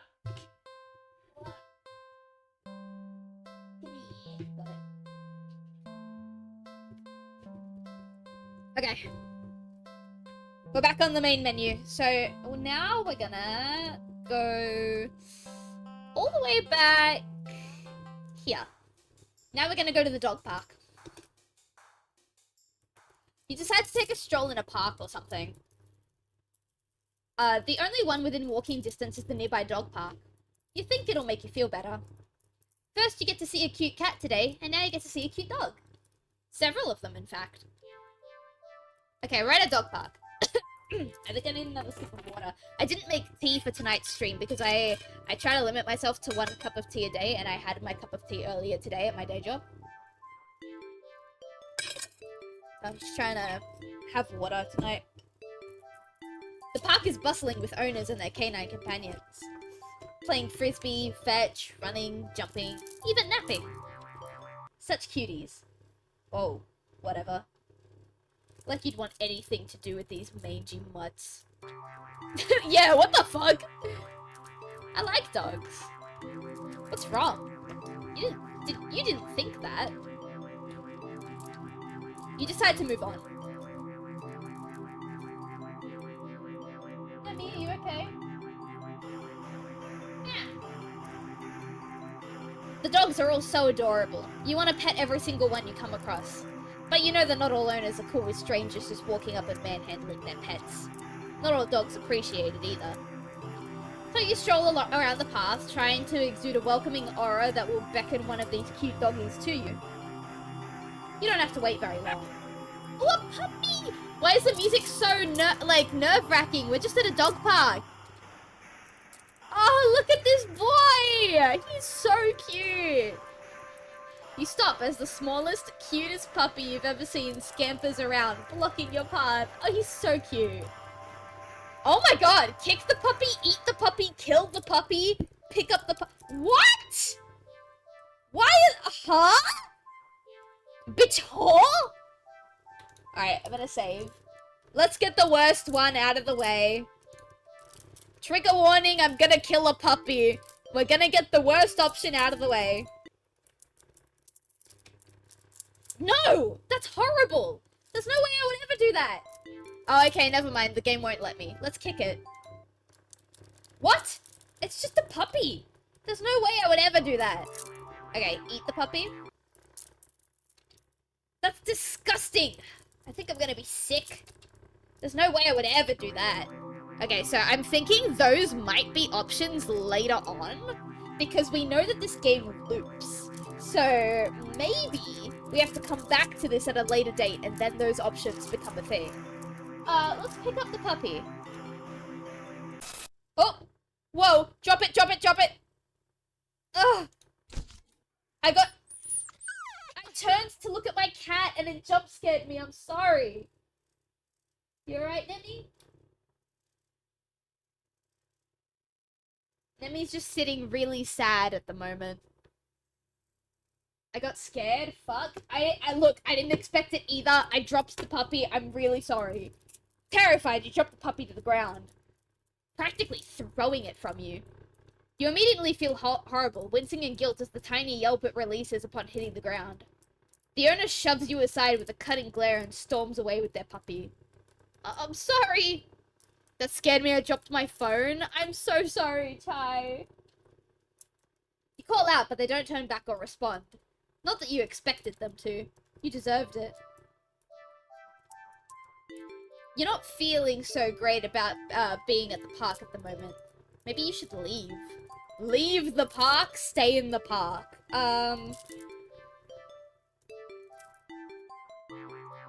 Stay in the park. We're gonna stay in the park.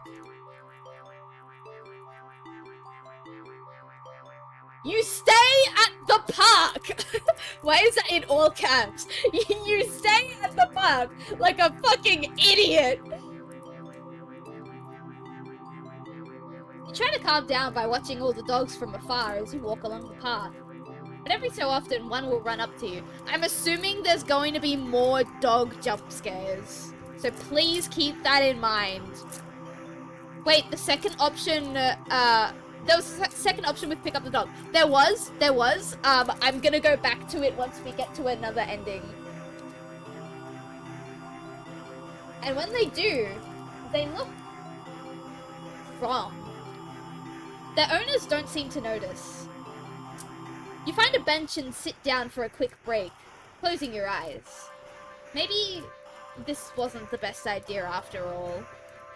Oh god, those dogs are scary, yeah. Maybe... Oh. Hi. This must be the cat. You should have stayed with me instead. Oh god. My heater is on right in front of me and I still got chills from that. I'm not looking anymore. I'll let you know when we reach an ending. You're broken out of your thoughts when something lands gently on your lap. You look down and see a frisbee on your thighs. Hey, sorry about that. Can you throw that back?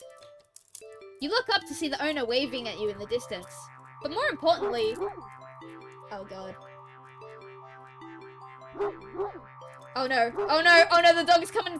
Oh, it's so cute. Oh, it's so cute.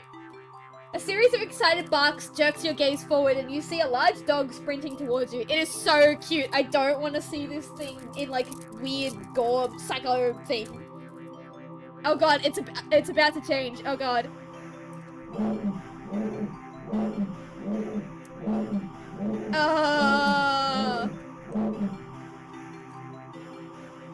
Oh god, the way its face is twitching.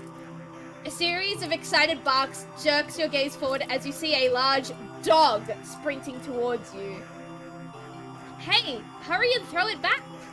Oh, leave, throw. Throw! There was a timer! I'm sorry, there was a timer! You throw the frisbee and the dog runs in the opposite direction, jumping and catching it right out of the air. Impressive. The dog and the owner walk up to you. Thanks for that. You can pet him if you want. The dog looks up at you, eager for its reward of pets and pats for catching the frisbee. Okay, Chai, I hope you're still not looking because the dog is close up right now and it looks really cute, but I'm expecting it to go really ugly and like scary. So please continue not looking. Should I? I've got my hand on the mouse. Leave, pet dog. Save. We're gonna save. And we're gonna try and pet the dog. Really? Are you sure? I'm warning you. Do not touch that mutt. Or you will regret it. Ah! Leave! Pet the dog! I'm sorry! I want to pet the dog! Why isn't the screen moving? Oh, okay. I really wanted to pet the dog. You reach out your hand. And you pet the dog. The dog seems pleased. You don't feel well. Suddenly. Oh god. The sky begins to darken rapidly. You look up along with all the pet owners and see that the sun has been eclipsed by the moon in the blink of an eye. You vaguely remember that you should never look at the sun, never look directly at an eclipse. But for some reason, you don't look away. Uh-oh. What was that growl? A loud, piercing yowl fills the air, shaking the ground beneath you.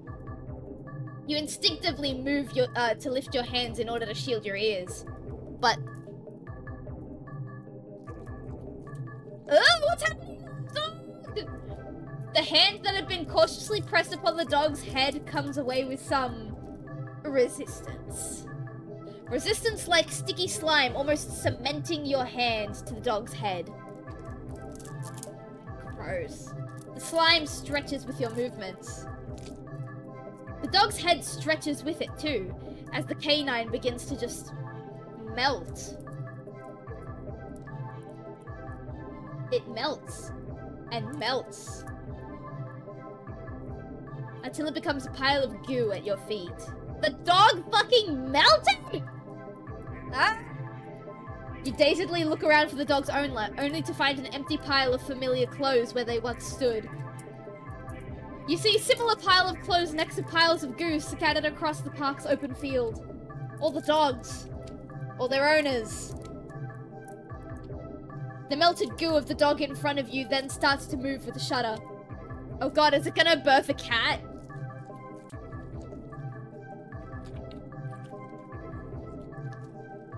It slithers across the grass towards the field in the center of the park.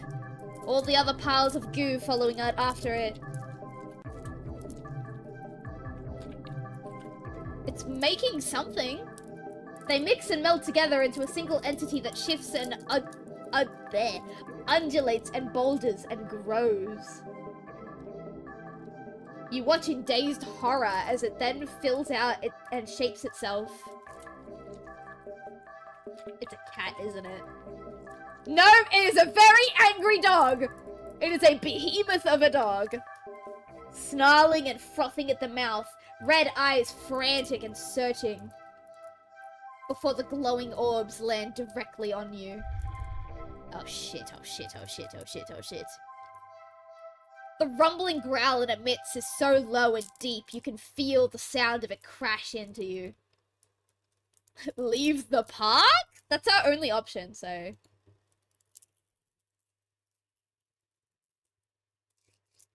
Those eyes, man.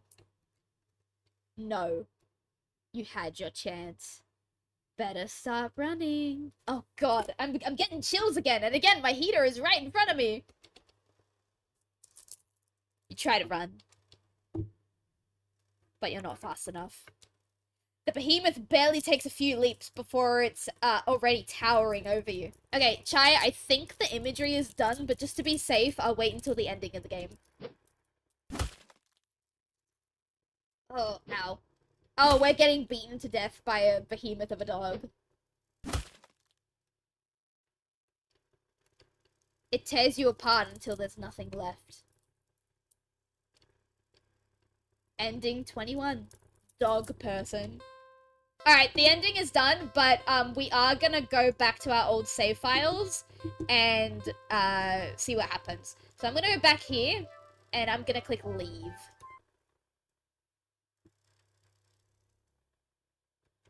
A wise decision. Nemi, please don't press any buttons on my computer. Alright, we've left the dog park, Chai. We're out of the dog park. For now. We'll see what happens.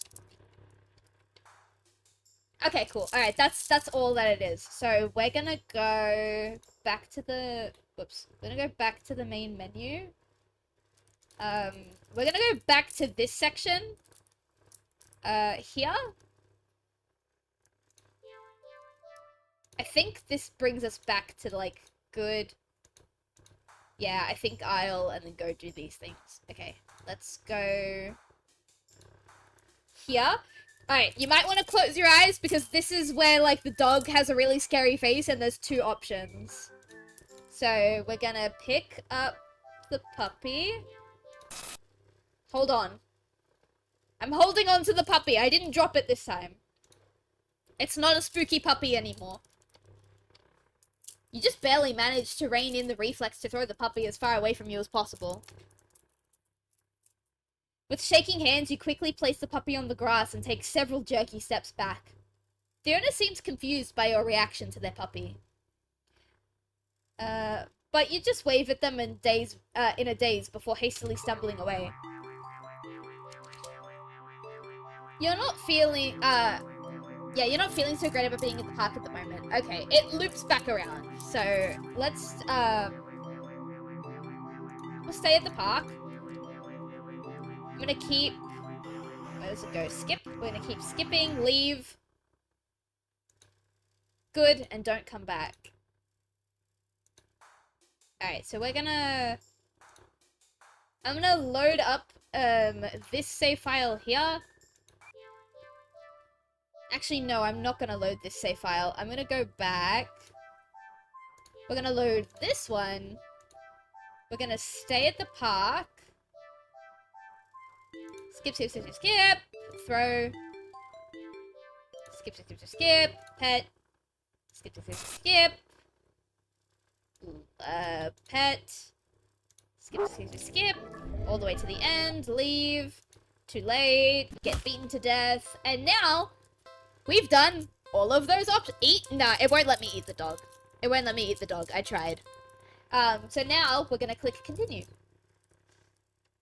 We went through all of the options. So now we start a new save file. You're walking. Right, of course. It's the first time in a while you've felt like going out. And you're... Oh, no, wait, no. Okay, wait, hang on. I know what we need to do. So we're gonna load this save file. We're gonna feed the cat. The cat must be hungry, right? You can't imagine that it's had much to eat if it's so attached to the box it's in. Though it doesn't exactly seem malnourished either. Surely it must have left the box to search for food then. For some reason, something in the back of your mind tells you that's not the case. And you don't think on it any further. Well, either way. You can't exactly enjoy your day with, out knowing you left behind a hungry cat. Especially when you could have done something to help. So, what to do about the hungry kitty. Check pockets, look around the area. We're not ready for this yet. Yeah, not yet. Check pockets. You dig into your pockets. Find a small piece of string in your left pocket. Not very helpful. The string is far too short.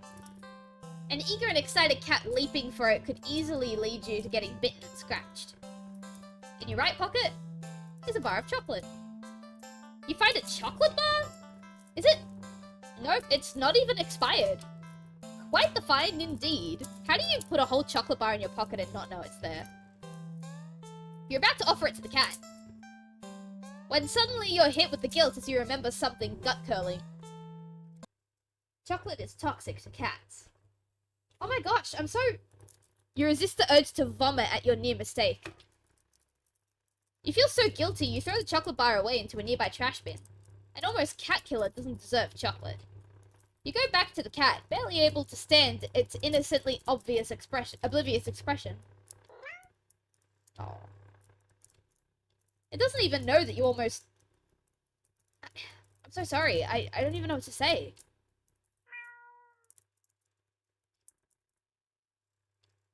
You're a horrible person. You know what? Stay there. I'll be right back. You leave the alley. And return with a whole fish you bought in a nearby grocery shop. It was a bit pricey, but it was the least you could do. Aww. The cat eagerly accepts your offering, munching happily at the fish after you place it in the box. Okay, so you can eat stuff other than my blood, you just don't want to. You want to smile at the sight, but you just feel so... awful. Sorry, again. The cat seemingly pays you no mind as you slip back out of the alley. Not feeling like you deserve a peaceful day out, you decide to just head back home. Well, that was a much deeper meow. Oh, it's another cat! This one looks more like Nemi. Minus the white tuft. On the way home, you notice more cats than usual, watching you from their hiding spots. But you try not to think about it. You can't help but wonder if they know that, what you've nearly done. But it's not like you meant to hurt anyone. You can look now, by the way, Chai. There's just a lot of eyes, that's all. Like, a lot of cats staring. When you finally reach your apartment building, you're about to unlock the door when... Oh, that's a lot of cats. You look behind you, only to see dozens of cats standing there, looking at you. Did they see you feeding the cat in the alley and thought that you had more food for all of them? I'm sorry, I don't have any more food for you. None of them move an inch. You're starting to feel a little unnerved when finally a single cat pushes its way to the front and... Oh, it's got the chocolate bar. Oh, it's... Oh. It's... Held carefully between its teeth is the chocolate bar you'd thrown away earlier. It places the chocolate bar down in front of you before looking back up at you. All the cats look up at you. You can feel their judgment. You feel your sins weighing down heavily on your back. Trying not to make it an Undertale reference, I see. But without the money to buy enough food for all of them, you don't know what to do. Beg for forgiveness or go inside. Hang on. We don't need these dog ones anymore. Let's beg for forgiveness. You collapse on your knees and bow down low as you start earnestly to beg for their forgiveness. I'm sorry, I swear. I'd do anything to make it up to all of you, but you're out of options. Suddenly. Oh, we're choking on something. You feel something stir in your stomach and swim its way up your throat. Closing off your airway, it tries to force its way out of your esophagus. Are we throwing up a fish? It finally succeeds with aid from your helpless gagging. Oh. Oh. Yep, that was a throw up. That was vomit. What the? Lying on the ground in front of you. Oh my god, it is a fish! It is a fucking fish! Are we gonna throw up fish for eternity to please these cats? It's a flopping fish. You just threw up a living fish. What the hell? The cats come rushing forward, all tearing hungrily into the fish. You're happy to finally be of help, truly. But how? Oh, we're just gonna keep throwing up fish. You throw up another fish. I'm not throwing up fish for you.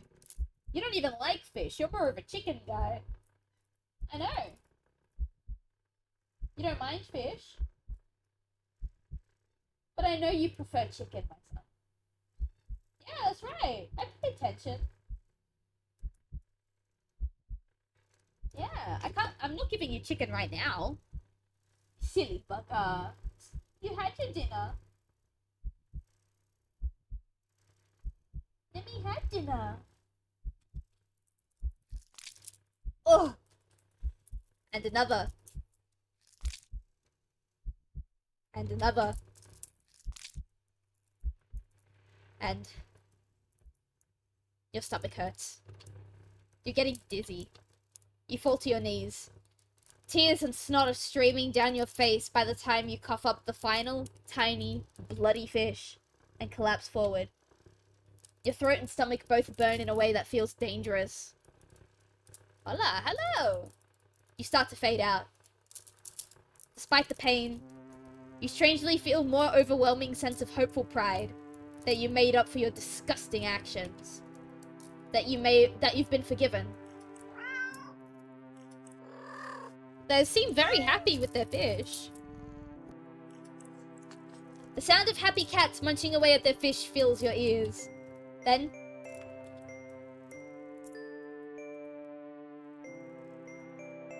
oh, you feel something being nudged into your hand. It feels like it's the bar of chocolate you found in your pocket. Oh no, I'm gonna throw up a fish. No, I'm kidding. Sorry, no hablo español. No. I don't know what that says. I'm gonna Google Translate this. See if I need to ban anybody. Let's see, Google Translate. Your planes in the game don't take... Oh, you already played this game? Oh, what do you think? We're trying to go for all of the endings. You've successfully atoned, but you don't really have the strength to eat your reward. Sadly, the last taste in your mouth has, as you leave this mortal coil, doesn't get to, I can't read now. Doesn't get to be that bar of chocolate, but raw fish. Ending 24. Fishing for pardon. I don't know how I feel about this game. It's definitely a game. We're gonna go back here. And we're gonna go inside. You decide to cut your losses and head inside. Your sins weigh you down, but you're only human. What more can you do? Jeez. You try to ignore the yowling of the neighborhood cats as you go about your chores. You consider preparing dinner. But how could you enjoy it knowing how hungry those poor cats outside are? The ones you've wronged. You decide to take a bath and go straight to bed without dinner. A fitting punishment for someone like you. You forego the fancy bath bubbles because you don't deserve them and sink into the water with a sigh. Your mind races, but you can't really think of any immediate solution that doesn't require more money. You wish there was something, anything you could do to make things right. Suddenly, your legs start to feel really itchy. You try to lift one to see what's going on, but what rises out of the water isn't a pair of legs. It's a fishtail. Oh no, we've become a mermaid. Sorry, my cat's trying to eat my Tails the Fox origami. No! Debbie! No! Chew on this. You don't want to chew on that. You want to chew on my Tails the Fox. I see. Yeah? Metal. It's metal. Here, you can play with my little Pokemon origamis. They're much smaller, but... Having Nemi here, actually, even though he's a cat, makes this game much easier. Because my cat's just a silly little guy. He's just a silly little goofy goob, and I love him. I would... If I came out of the bath with a giant fish tail, I probably would cut it off to give it to Nemi. Just saying. I know he doesn't like fish, but... You feel dizzy at the sight. Maybe you're hallucinating from the stress? You try to climb out of the tub and cool your head, but instead of raising your hand up to brace itself, a wet fin stretches to out to plop on the rim. It's too weak to hold your weight, and so you're startled by the sight. Ooh, we have become fish. That you slip and smack your head on the side of the bathtub, passing out almost immediately. You're awake. You think, anyway. I think the cat's broke in and ate me. You open your eyes and... You're... underwater? Oh god, okay, wait. So... This is the part where I say that I have thalassophobia, which is the fear of being underwater in large bodies of water. So bear with me, everybody. You must have slid beneath the surface of the bathwater. You gasp it. No, don't do that. Except, not really. A bubble simply floats out of your mouth. Up, up, up to the surface. You're broke as heck, so you know your bathtub isn't that big. Okay, so we're breathing underwater, so that's fine. If we can breathe underwater, then I'm not gonna panic about it. Did you shrink? But how? And even if there were a reasonable answer, it wouldn't explain how you haven't drowned yet. You swim to the edge of the bathtub to see the truth in your shadow silhouette. You've been turned into a fish? This isn't possible. You don't get any time to ponder over this, unfortunately, because just then, a shadow looms over you from above. You look up and see the cat. It peers down at you from beyond the water surface. And then you realize this is the answer. This is how you're meant to atone. With a heavy heart, you swim up to the surface.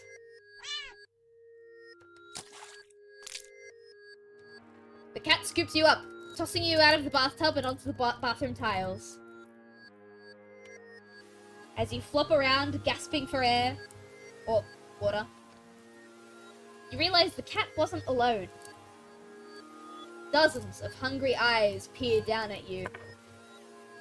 You can hear the yowling of what sounds like hundreds of cats outside your bathroom window. You send one last look at the cat before closing your eyes and accepting your fate. As the cats descend upon you, tearing at your flesh,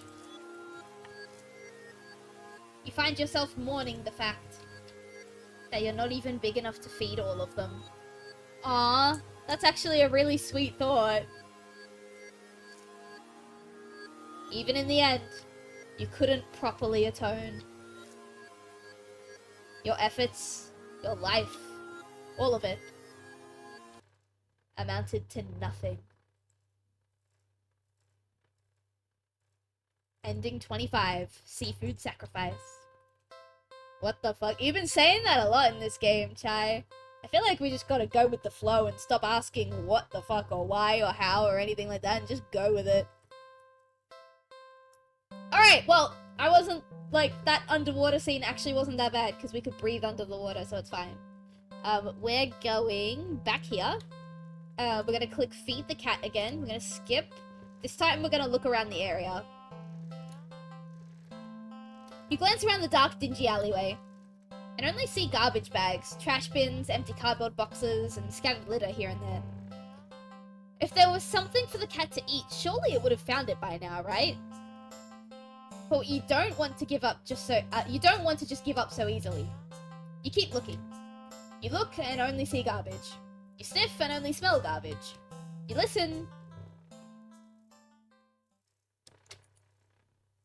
Ooh, maybe a mouse.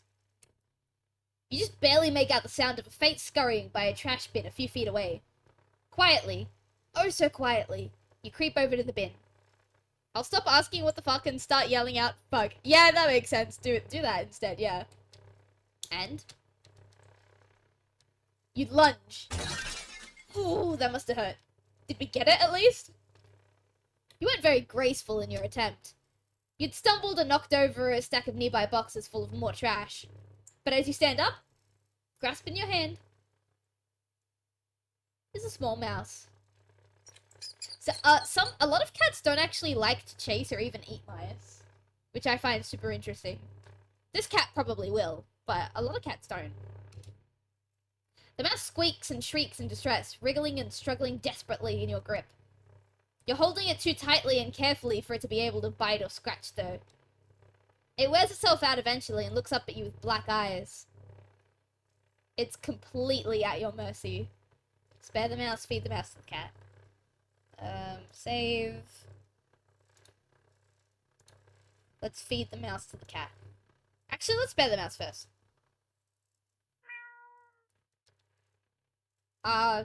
Sure. Spare the mouse. Hey, you want it? You go earn your own food.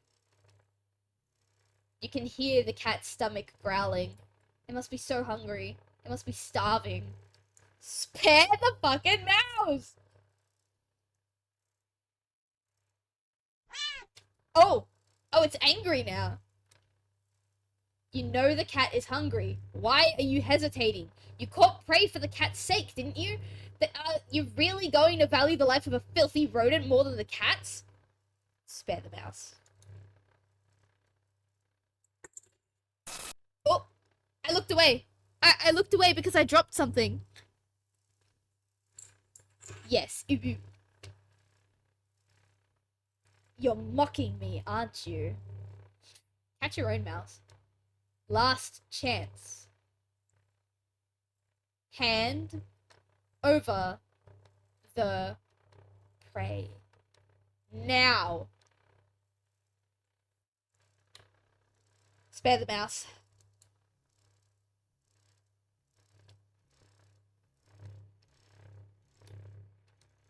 You let the mouse go. It scurries away, squeezing into a tiny hole in the wall. But you don't pay it much mind. You don't flinch as a giant clawed paw slowly falls in front of you, blocking your path to the alley's entrance. Not that you had any delusions about escaping. The cat is hungry after all. You close your eyes in acceptance as the paw gently pulls you back, and back, and...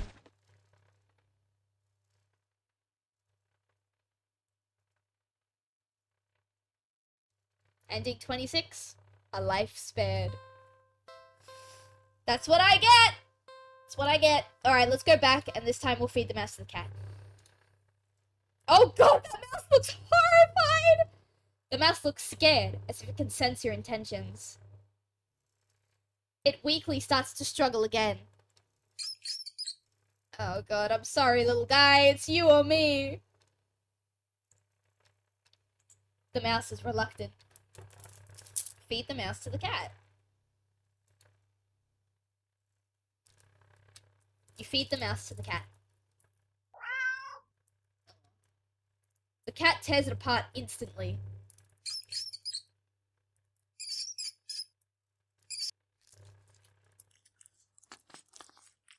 God, the sound design in some of these cutscenes is really good. The mouse's pain squeaks and squeals pierce through you until they're abruptly cut off. Satisfied, the cat mews happily at you, red tinting its fangs.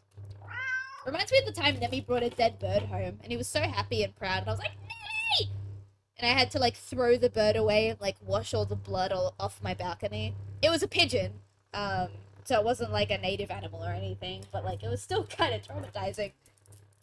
He hasn't done that in a very long time. You don't hunt birds anymore, do you? Ah, good boy. The cat curls up in its now blood-stained box and goes to sleep. You take the chance to leave. A well-fed cat will likely follow you home after all. And as cute as the cat is, you really can't afford a pet right now. Still feeling a little guilty about the mouse, you decide to just go home.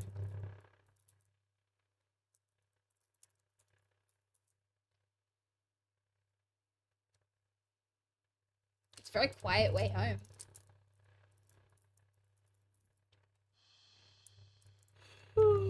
Oh. Sorry, I'm getting deepy. After a long walk home, you finally enter your apartment. You head straight for your room. And oh, Nemi. Nemi, I need to see the screen, my baby. Here, I'll turn the heater off. It's okay. No, stay. It's okay. It's okay. Stay. Look, it's off now. Heater's off. Come sit. No. Careful. There's a microphone pressed up to your butt, my love. There's a microphone pressed up to your butt. You wanna move? Of course you don't. Let me move the microphone. Okay. Hopefully you guys can still hear me. My cat is super fluffy and next to the microphone, so I have no doubt in my mind that some of his fluff is cancelling out my voice. Yeah, baby? And collapse onto your bed, falling into a fitful sleep. Later, you wake up. Oh, they're scratching at the door. Oh god, no! I don't want to be haunted by a dead mouse. To squeaking and scurrying noises all around you. So loud and constant, they sound like screams. The darkness of your room. You see the shifting shadows of hundreds of mice surrounding your bed. You try to run. Ugh! But you cry out as twin lances of pain race up your legs. You fall off the bed and attempt to escape. The hordes of mice dodging you as you crash into the ground.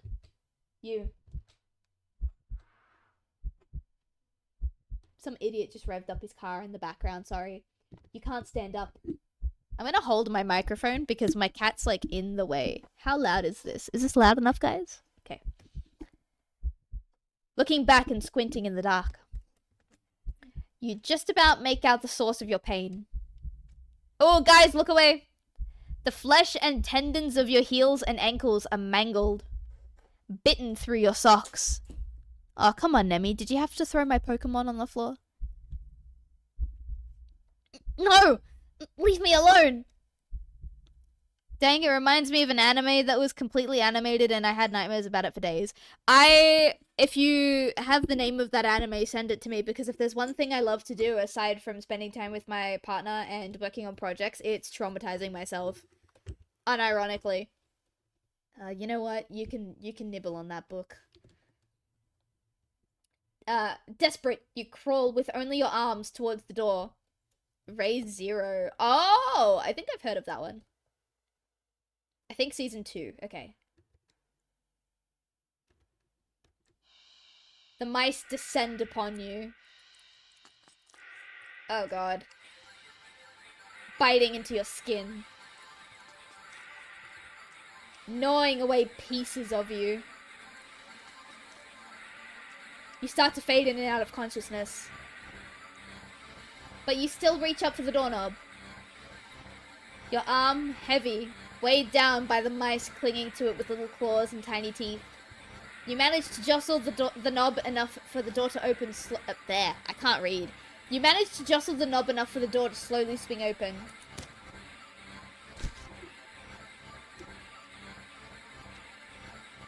Oh god! Oh, they've completely gnawed my arm off!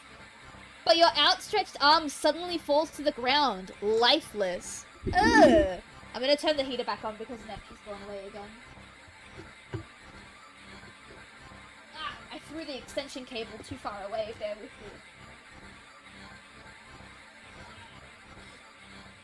Got it. Got it. Alright, there we go.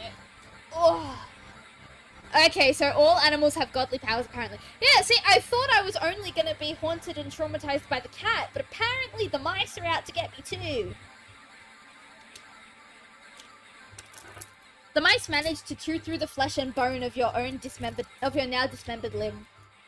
As the few mice creep forward to curiously inspect your arm, you stare blankly at it for a moment before sliding your gaze up. Oh god, it's the Rat King. In the newly opened doorway sits a familiar-looking mouse. It stares at you. The darkness in its beady black eyes. You can't begin to measure their depth. Oh, that is an angry mouse. Nor the hatred pouring within them. All of it aimed at you. You collapse, hitting the floor as your other arm is eaten away as well. You're not sure how you're still conscious. The pain should be indescribable. Should be. Why isn't it? And yet, you just feel a cold sense of loss. The mice have clustered along your back now, gnawing and ripping their way between your shoulder blades, into your back, into your chest. Oh god. You weakly cough up blood. They must have damaged something important. You feel something being pulled out of you. Oh, guys, I think our heart's getting ripped out, so, like, yeah, be wary of that. And in between the moments of blankets of darkness fade out of your vision, you hear something wet plop on the ground in front of you. You pry your eyes open and see it in front of the mouse. Yep, that's our heart on the floor in front of the mouse. Weirdly shaped, red with your blood, pulsing and... Oh, that's your heart, isn't it? The other mice all descend upon it, abandoning your half-eaten body. You're losing a lot of blood. You feel sleepy, but you also feel... anger? Yes, so much anger. How dare they? How dare they? The last thing you see before your vision fails you is a pair of glowing eyes leering in from the darkness beyond the doorway. Oh, the cat came to save us from the mice! That's actually kind of sweet. I know it's a murderous eldritch horror and all, but that's kind of sweet. You can hear squeaks and shrieks of terror all around you. Low yowls, deep snarls, gnashing teeth, tearing flesh. As your remaining senses leave you, you smile weakly, with the last of your strength. With when something with soft, black I can't, sorry. I don't know what that was. When something with soft, slightly damp, and sticky fur nuzzles your cheek.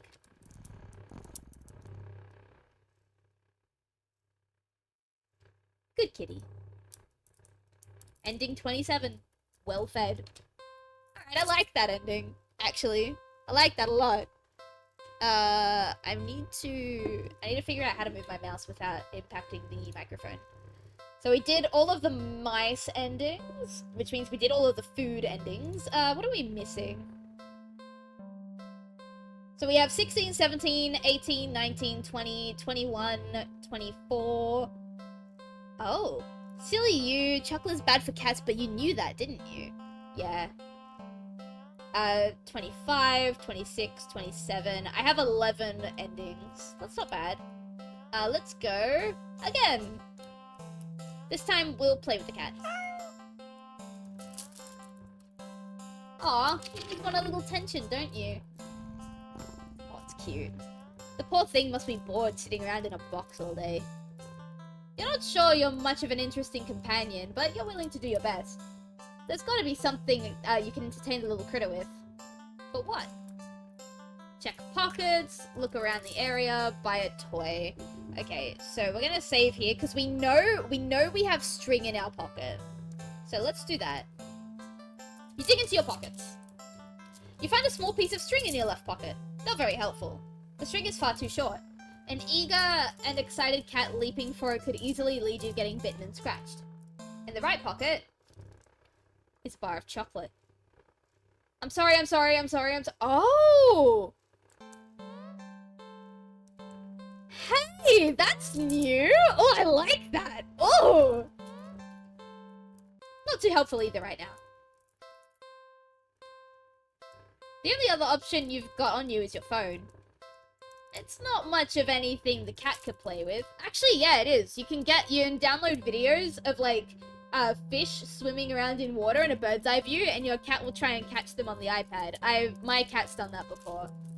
And the only problem is their paw pads can be read as fingers on the iPad, so if they press something they're not supposed to press, then it locks out of the video. So that's why he doesn't do it anymore. There is something you can do. Aww, photo op. Photo montage. Well, that was fun, right? Well, you enjoyed yourself. With nothing else to do and no intention of taking the cat home, you decide it's probably best to just leave. You don't want the cat to get too attached after all. At least you'll have some memories to take with you. Okay, see you around, I guess. Good luck. Okay. You turn to walk away, but as you... Huh? Your phone just got a message. You open it up and... What? Aren't I cute? It's a picture of a familiar looking cat. Huh? The cat does look cute. And happier in the picture. But that is not a picture you recognize. What the heck? Did I... You didn't take this picture. You peek over your shoulder at the cat. Oh. It doesn't know nothing. It doesn't know nothing. But the cat is simply looking at you. Oh no. It mews sadly, after pleading you to come back. Hang out with the cat and do something else? Get out of the alley. Let's see. Let's get out of the alley. I think hang out, it brings us back here. I guess I could stay a little longer. What to do. Yeah, that brings us back here. So what we're gonna do is we're gonna load that save. And we're gonna get out of the alley. You ignore the cat and briskly walk out of the alley without another look. Whew. That's weird. You're a good distance away when... Uh-oh. Not again. You reluctantly look at the new message and... Don't ignore me with a crying face. You look so sad. Creeped out, you decide to just go home. Oh god, it's become a clingy girlfriend. I know you're seeing these. Oh my god, it is a clingy girlfriend. Oh my god. Reminds me of, like, when I don't look at my DMs for a month and people, like, text me 6 times. Come back. Come back. Oh god, the eyes are all wide now. That's when you know he's about to go evil mode. And parasocial relationships be like, yeah, actually. Come back. Oh god, it's getting creepier. Ah! Ah! Come back! Come back. Come back. Oh shit. Me when I haven't streamed in like 6 months. Oh!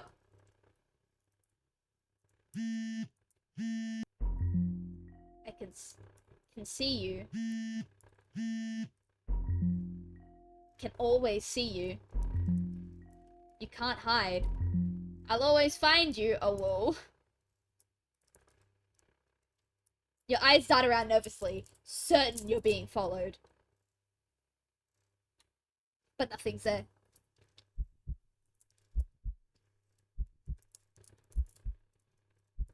This is creepy, man. You're finally home, but you feel too shaken for any relief to calm you down. You rush to the bathroom and slam the door behind you. Everything's okay. This isn't real. It's just like a bad dream. Everything's okay. You fumble in the dark and turn on the sink and splash your face with some cold water, hoping it will calm your mind and stop the hallucinations. Because that's all they are, right? Hallucinations? You're really regretting leaving home today. You must have been overworking yourself more than you realized. Yeah, that must be...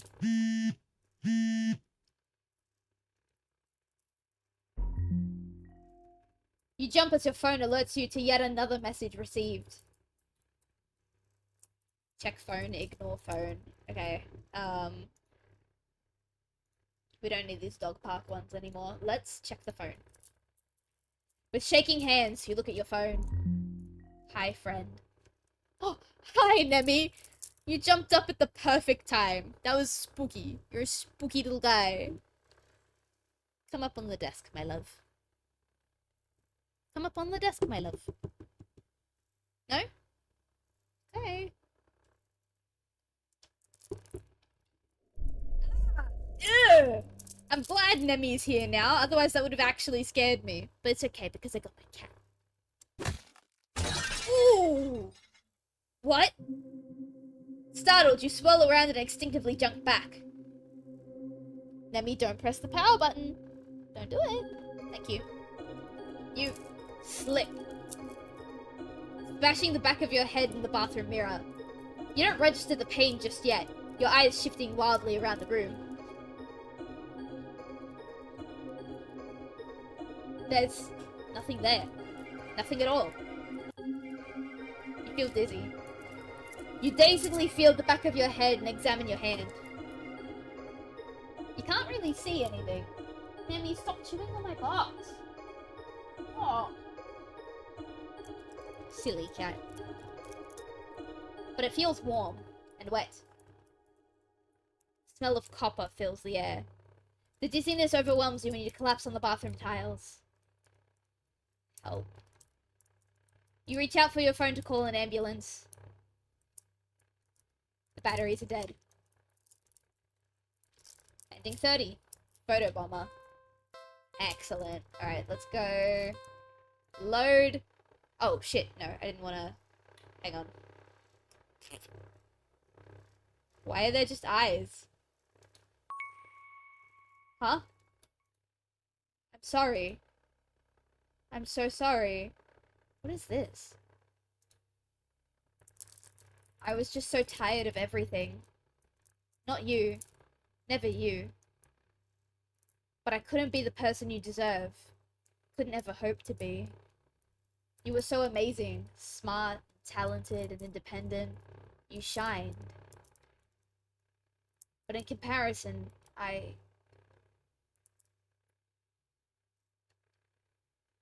Damn it. So stupid. So worthless. But when it approached me, it didn't tell me what it wanted me. It didn't tell me that it wanted me. It needed me.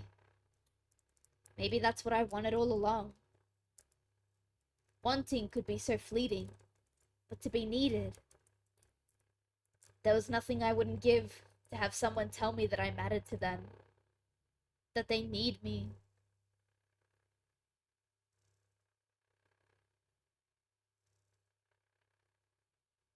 Damn, that actually almost got a tear out of me. That almost got a tear out of me. That was actually kind of beautiful. This is why you never spend a single % of battery on the parasocial relationship. Yeah, facts. You're walking. Right, of course. Oh yeah, okay, so we're back to this. Let's go back to the main menu. Actually no, we're going to load. We're going to load this one. Look around the area. We're looking for a toy at the moment. You search around. But there's really nothing in the alley that looks interesting enough for a cat to play with. So maybe... How about a game? Come on, Nemi, you wanna play a game? I tell you what, Nemi, if you get me your string, the string over there, if you get me your string, then I'll jiggle it around on the side when I play. Okay? Because I know you want to play, and I'm streaming. Go get your thing. Fine. I gotta do everything in this household. Hang on. There's so many endings, holy crap. Yeah, there's 40. There's 40. 40. I'll be right back. I'm gonna get Nemi his toy. Nemi? Yeah. Where are you going?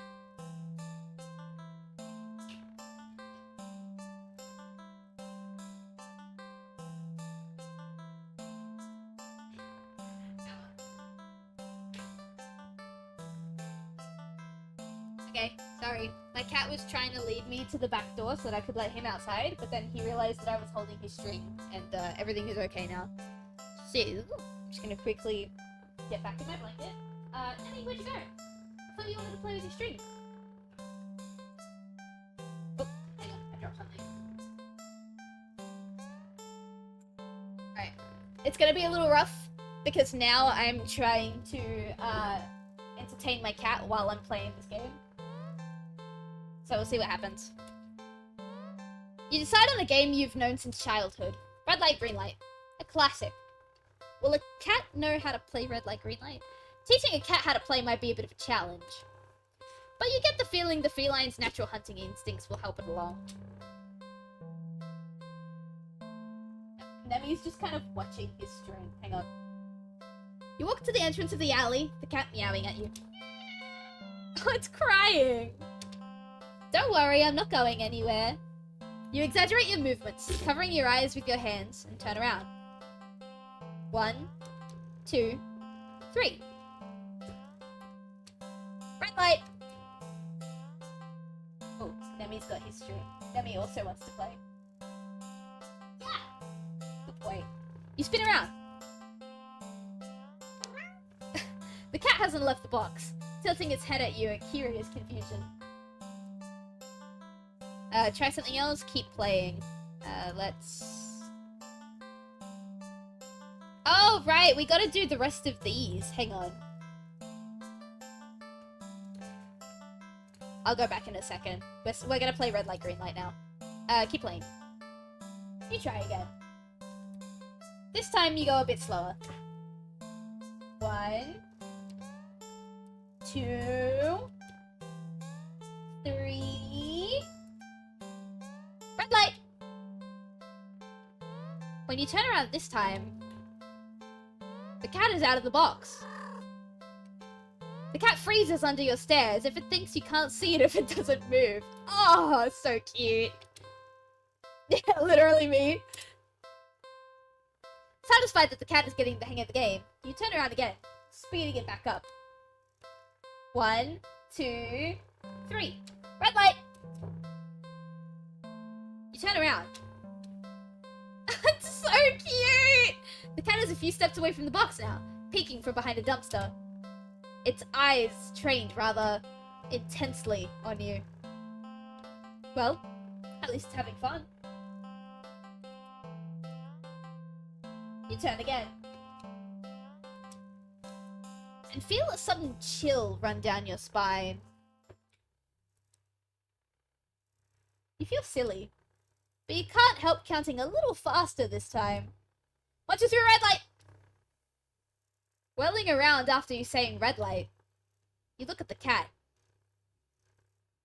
It's halfway down the alley, closer to you now, but it's as if the perspective of what you're seeing is off somehow. Yeah, that cat looks huge. Doesn't the cat look a little bigger? My cat is a huge cat, so I'm used to big cats. Speaking of... Oh, he's sitting behind me. That's what he's doing. Its pupils are thin slits now. Something's not right.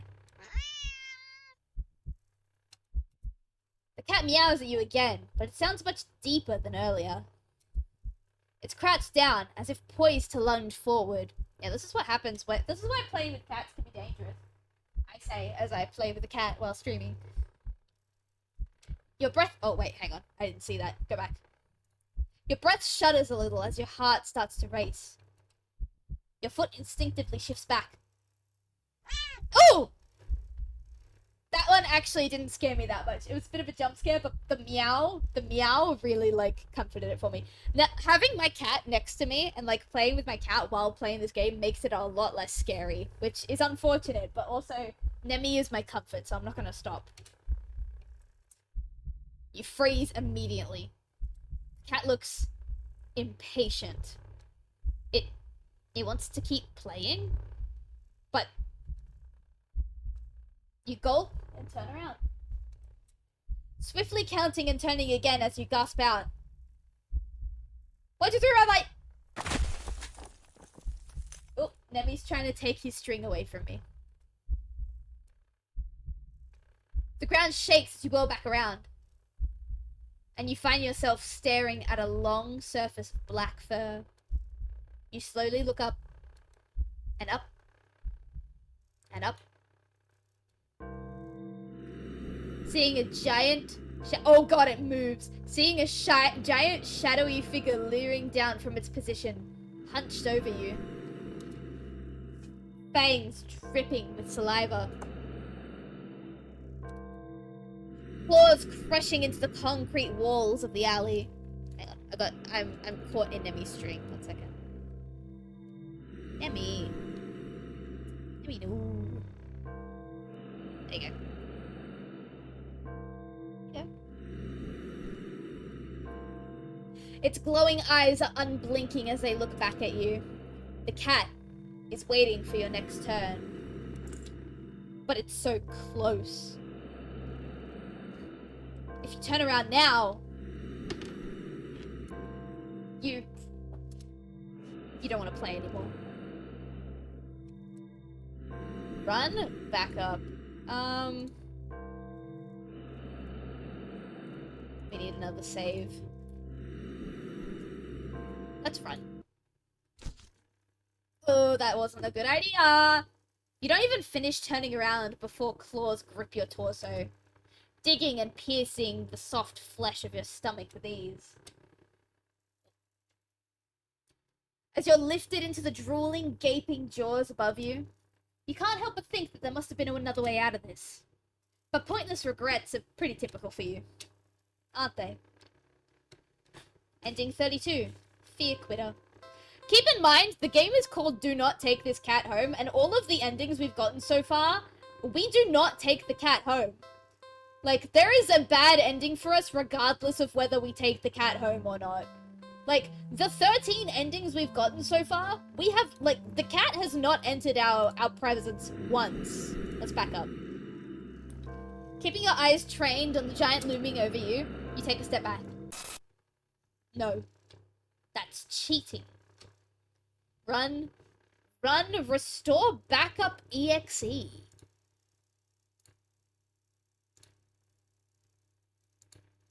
Restore run backup EXE. Begin restoration? Oh shit!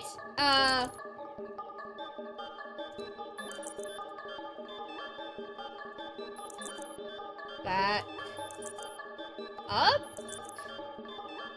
Is that it? Restoration complete. Okay. What does that do? I think the screen is stuck. Oh, I think it's an option. Never mind. What are you doing? Stop! You'll break every... Okay. Back up. The cat stares at you as you keep eye contact and back up. You step back and back. And as you take one more step back out of the alley,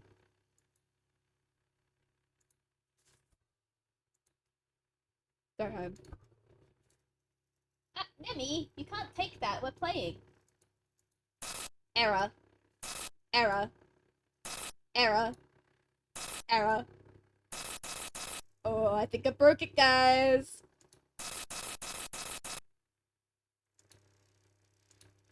The world outside the alley seems to be broken. What exactly did you do? I restored backup.exe. That's what I did. Ending 33. Error found.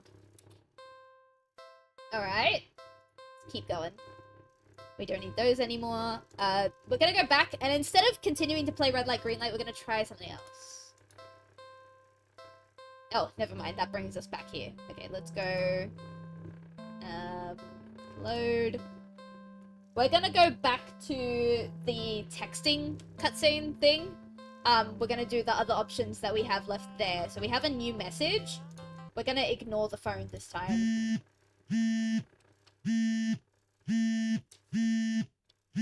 The phone vibrates insistently over and over. But you just can't look. You keep your eyes squeezed shut, your fingers tightly grip the sink. In your mind, you beg whoever, or whatever is doing this to just stop already. Please, please. Please just put me out of my misery. You mutter this quietly. You don't really mean it. You don't. But as the words take shape in the darkest corners of your mind, the phone immediately stops vibrating. You'd think that this would give you relief. But you only feel dread sinking heavily into your stomach. You can feel eyes on you. You can feel puffs of air on the back of your neck. Damp and deep and slow. You take a deep breath and open your eyes. You look at the mirror. Nothing. You peek around the room. Still nothing. Nothing at all. But you know there's something in here. Waiting to be acknowledged. For you to accept the fact of its existence. Only then will it deign to give you peace. Can you, Nemi, are you okay? It's fine. To free you from a life of constantly looking over your shoulder, of fearing your own image, your own reflection. You feel its patience, limitless and old. You can't win against it. In a war of attrition, I think is how you say that. Your lifespan will long expire before it tires of you. So, you close your eyes. And accept it.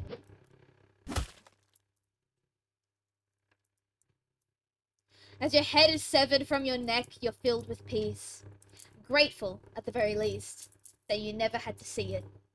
Whatever it was. Ending 31. Headshot. Nemi, did you just knock something over? Alright, we have 15 of 40. We only have 15 minutes of the stream left, but I would like to try and get 20 endings. We'll get half of the endings before we call it quits. And then next week, we'll come back and we'll get the other 20, because I really want to see what's going on here. So let's...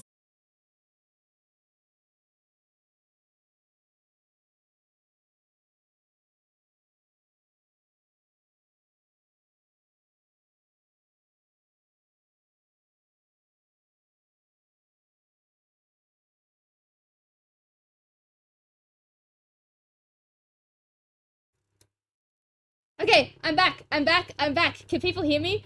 Oh, no. Can I be heard? Shit. Shit. I'm back. I'm back. I'm back. I'm here. Hello? Okay. My cat decided that he didn't want me to see more of the game, and he stepped on the reset button of my computer. So, I am here. I'm here. I'm here. It's okay. Everything is fine. It's all hunky-dory. I'm back. We're gonna continue to play Do Not Take This Cat Home. Maybe that was a bad omen and I shouldn't have... I should just stop playing while I'm ahead. But...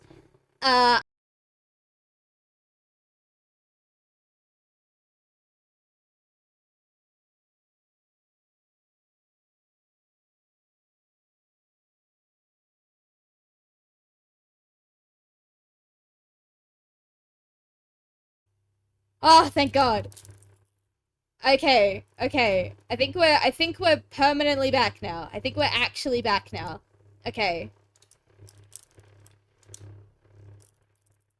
Are we actually back now? I think we're actually back now. Please let me know if we're actually back now. I really want to keep playing this game. It's fun. Are we good now? No! Oh no! It doesn't recognize any of the endings we did! You stupid fucking cat! No, we have to completely restart!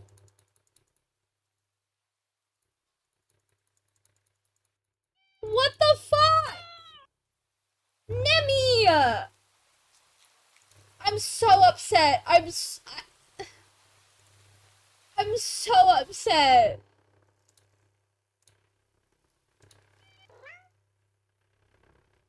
I'm so fucking upset. I'm glad it has an skip unseen text option, so we can skip through all of this.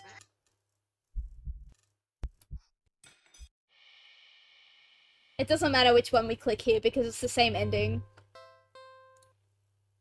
Oh, there's so much we have to redo.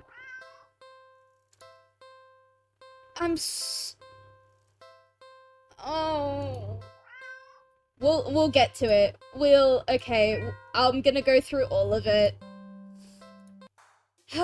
Watch a movie. At least we can skip all of the text that we haven't seen. I am grateful for that.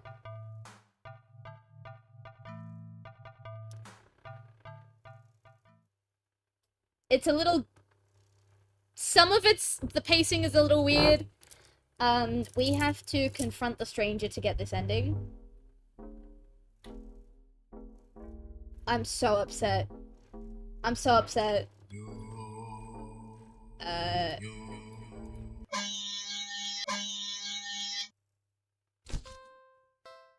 Fucking hell, Nemi. Don't take the cat home. Leave the cat. Ignore. I am gonna save here. Oh my god, it still has... Wait. Hang on. What? It didn't save any of my endings. But I still have my saves? What? That doesn't add up.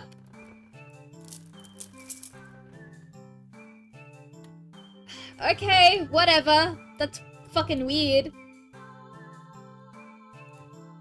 We're gonna go to the old cinema. This time, we're gonna, leave. Oh, no, wait, no, hang on, I did the wrong thing. We're gonna confront him again. This time, we're gonna go to the new cinema.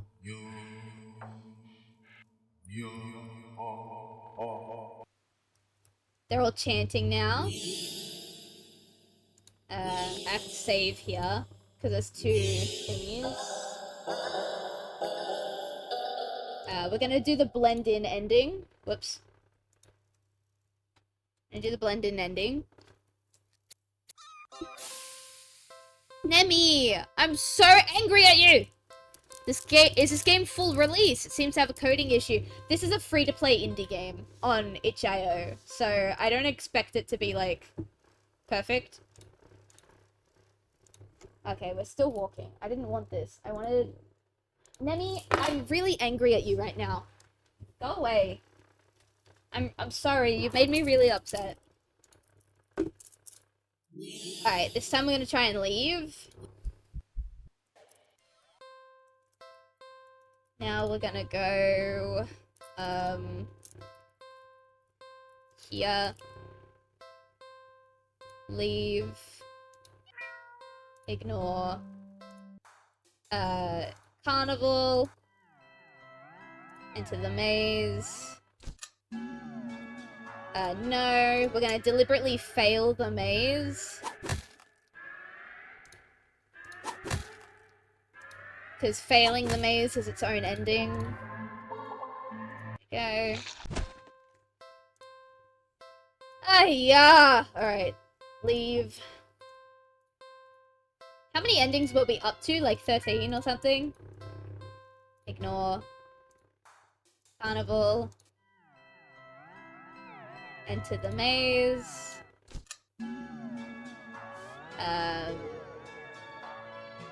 No, I don't need help.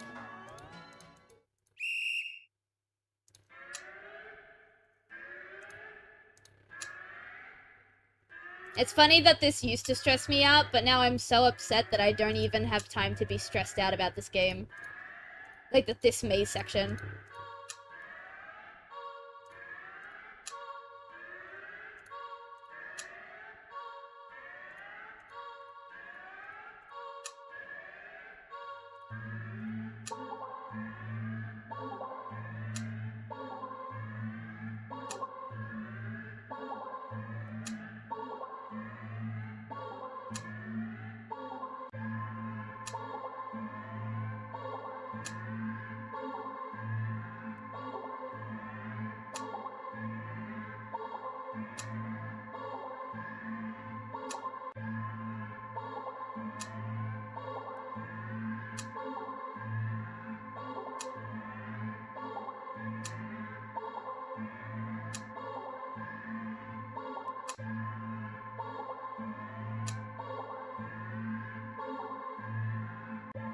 Alright, there we go. Out of the maze. Get the maze ending. Leave.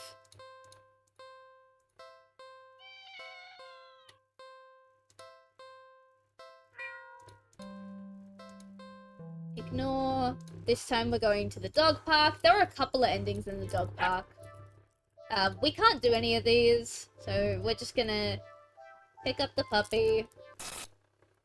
Drop it. Not that it matters. Stay in the park.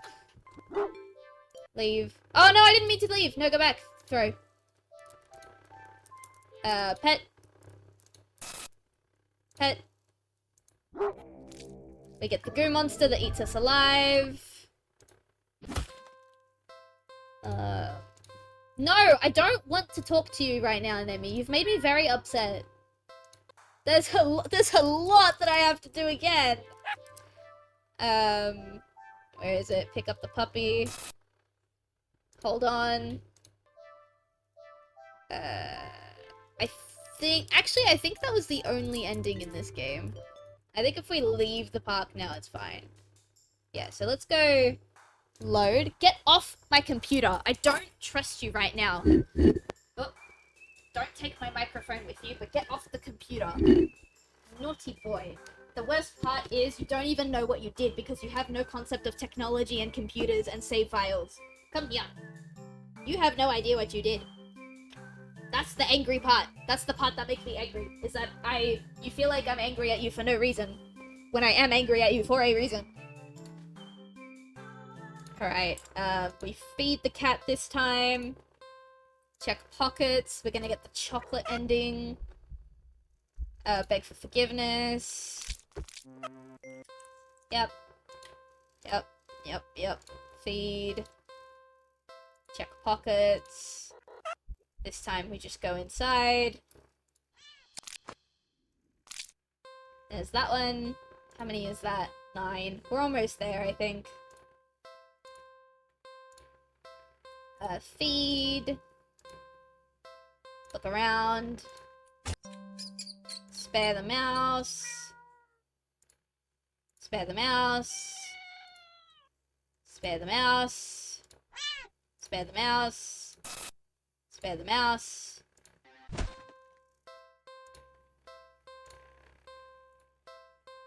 This is so much! There's so much! Look in the area. Feed the mouse to the cat. Feed the mouse to the cat.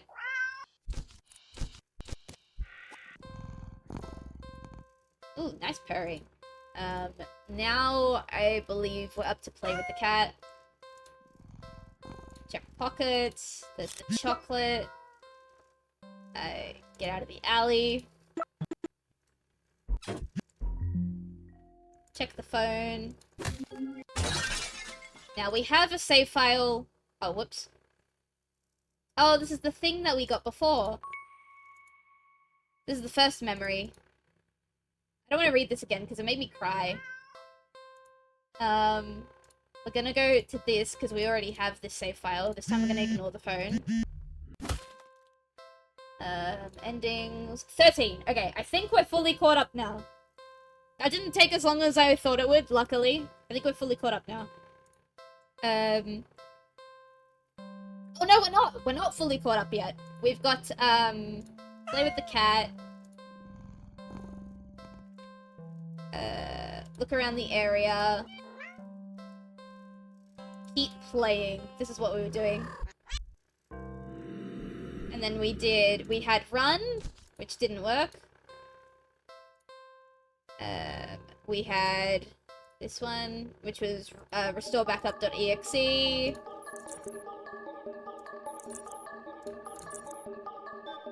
Oh fuck, okay. Restore backup. This is where we get the backup. This is where we get the error ending. There we go. I think now we're caught up. 15. Yeah, now we're caught up. 15. So we're gonna go back here. Play with the cat. This time we're gonna buy a toy. After being out in this alley all alone, who knows for how long, you personally think your furry friend deserves something special. I'll be right back, okay? You quickly leave the alley and rush to the nearby pet store. You browse through all the different toys for cats. There are so many to choose from, plush and bright-coloured and scented with catnip, but you realise that most of these toys aren't meant for a cat to play with alone. You can't stay in the alley playing forever. And you can't exactly afford to get another cat as a playmate. That's my struggle, actually. Another. That's it! I know exactly what to get now. After a quick and successful search of the store, you make your purchase and rush back to the alley, eager to show off your find. Yeah, that's what I struggle with. Nemi likes a lot of attention and to play and to snuggle and all of that, and I don't have enough time to spend as much time as I'd like with him. So when my partner and I move, depending on a lot of variables, we may be considering getting another one, just to keep Nemi company. But that's very up in the air. We don't know how that's gonna go. I'm back! Aww. The alley feels even gloomier after spending time in direct sunlight. It makes you feel that much prouder of your gift. You skip over to the cat and dig into the store's plastic bag. I got something for you! The cat leans up, curious at the bag's contents. You pull out your gift to the cat. Ta-da! Oh, it's another cat! It's a toy cat, but still. It's a small cat plushie. The plushie is light orange cream color with burnt sepia stripes, making it resemble a tabby cat. Its synthetic fur is soft, but not unrealistically so. And the large eyes are a pale green, more subdued than you would have expected for a toy. There's no denying that it's just a plushie, but the thoughtful details still make it almost uncanny to the real thing. Which makes it perfect! A companion for the cat. And one you could actually afford. Win-win. That's not all. You give the plushie a squeeze and... Oh, that's cute. Oh no, this is the part... There was animated dolls in the trigger warning list, so now I'm scared. I don't like moving dolls and stuff. The cat looks unimpressed. Well, you think it's cute. Guess your purchase wasn't so successful after all. Out of options and lower on cash. Hang on. Cat's chewing on the box again. You awkwardly place the plushie in the box next to the cat. You get up and turn to leave. You're a few steps away when you hear the electronic meow behind you. Huh? The cat threw it away. You turn and see the plush on the ground next to the box. The cat is watching you closely, staring. Pick up the plushie, leave. Okay, let's do a save. Let's pop it here. We don't need this one anymore.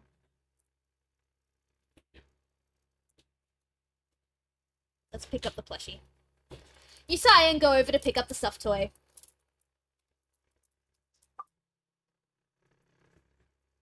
You really do just want attention, don't you? Well, yeah, that's kind of what cats need. Trying to give to my baby boo right now. Isn't that right, Emmy? You want to play with your string?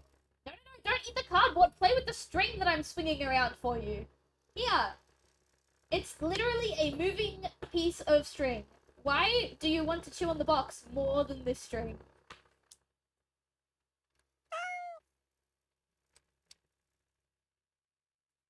You hold up the cat doll, examining it a little. It looks a little different. Ah! Oh! I don't like moving dolls. Did it just look at you? I realize, like, a lot of trauma has to do with, like, stuff that happened to people when they were children, right? Which makes sense. I don't like large bodies of water because I almost drowned when I was a kid. And for the longest time, I didn't know why I don't like mannequins and doll animation and stuff like that. I don't know why.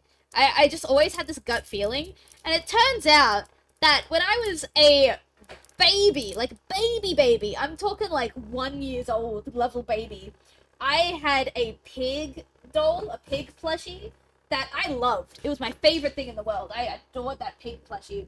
But if you pressed a button, it would start singing and dancing and wiggling around. And I really didn't like that it did that.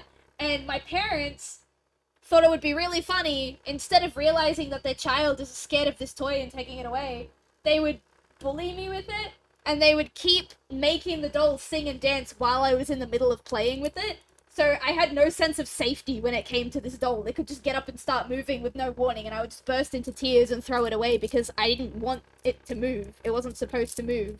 And that's, I think at least, that's where my fear of moving dolls comes from, is my parents saw I didn't like my moving toy and they decided to bully me with it.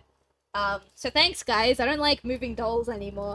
Although to be fair, it also showed from a really young age that I would like horror content, because when the doll would stop moving, I would go back and I would pick it up and I would kind of like look at my parents, like almost as if I wanted them to press the button again. And I know this because my parents decided to record it on VHS, and they have a tape in their house of them bullying me with this doll and me constantly walking back and from it. So I've seen what I did. So I know that that's where my fear of dolls comes from, and I also know that, like, from a young age, it was clear that I was gonna like horror content. So that's really funny to me. Side tangent aside, let's continue playing. Oh, the air's getting dark again. So the supernatural shit happens when the air goes dark, I realize. Uh-oh.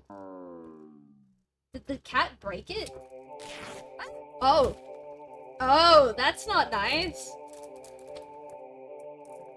Ugh.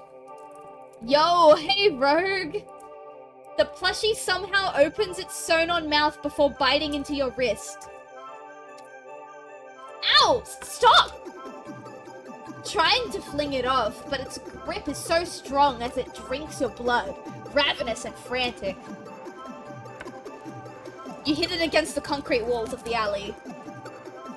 You try to tear it at its sturdy fabric. But try as you might, you can't seem to hurt it or make it stop. It's just a toy after all. Eventually, you start to feel faint. Enough to collapse to your knees in defeat. The stuffed doll is drinking more calmly now. As if its previous aggression had been a mere reaction to your desperation. It seems satisfied that you're no longer putting up a fight. You think you blacked out for a second. Because though you're still sitting the next time you're unconscious, your eyes are closed. You feel so weak. You have to use all your strength just to pry open your eyes, and when you do, you see a kitten? Its fur is a familiar orange cream with burnt sepia stripes. It's lapping at your wrist. The kitten lifts its head and looks at you with piercing pale green eyes. Oh god. Nemi, you're not gonna drink my blood, are you? It mews at you with a high, squeaky pitch. Mouth covered in blood.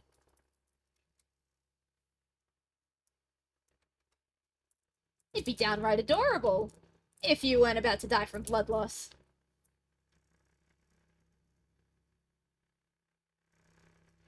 The cat strolls into line of vision and picks up the kitten. It gives you an indecipherable look before turning away. The cat carries the kitten back to the box and starts to carefully and dutifully clean it. Aw, they're a happy family. I'm trying to play with Nemi with the string, but he seems more interested in eating the boxes. So I guess Nemi's gonna continue to eat the boxes that I've been telling him not to eat for the past several months. God damn it. You sway and find you can't right yourself before falling to the ground. It would seem that in the end, you'd gotten the cat a playmate after all. Ending 34, Living Doll. Okay, well that actually wasn't too bad. It might be the art style, but that Living Doll thing was not that bad. This time... Ah! Oh, Nemi! Sorry, my cat is being an absolute fucking menace tonight. Nemi! Can you stop? For 5 minutes? You almost hurt yourself. Do you know how heavy that thing is? What if it fell on you? Huh? What if it fell on you? Jesus Christ. This is why I don't want you to eat the boxes. Because you end up nearly hurting yourself every single fucking time. Christ almighty. Play with the toys I actually give you instead of fucking nearly killing yourself every night. Ah!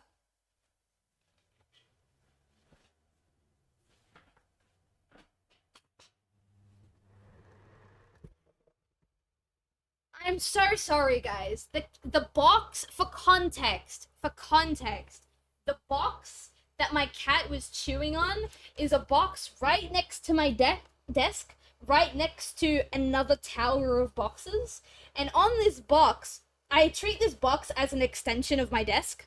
So I have like some posters up here that I need to unwrap and hang up.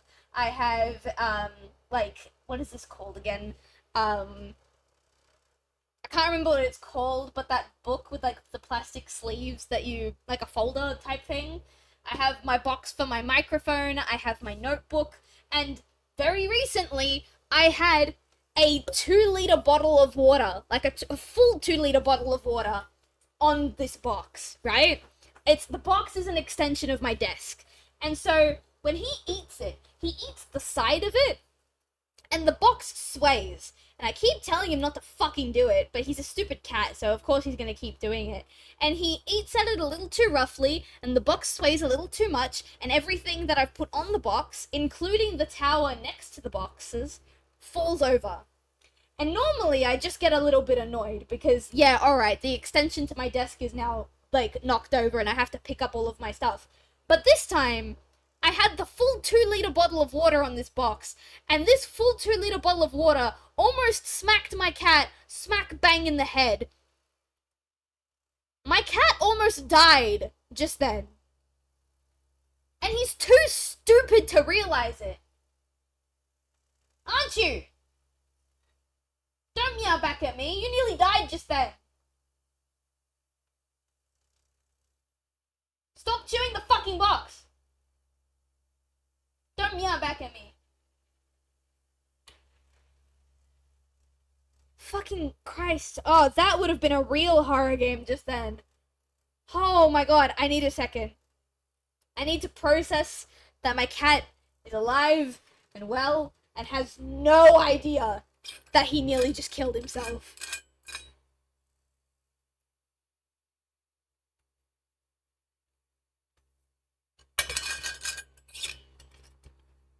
Fucking Christ. Okay.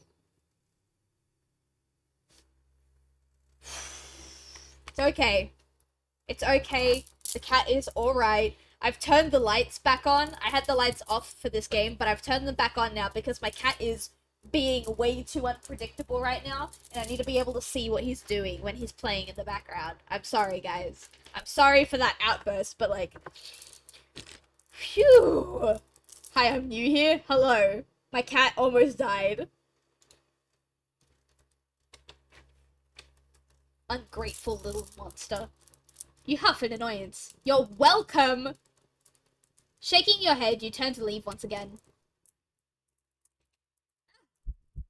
When a sharp pain lances up your arm.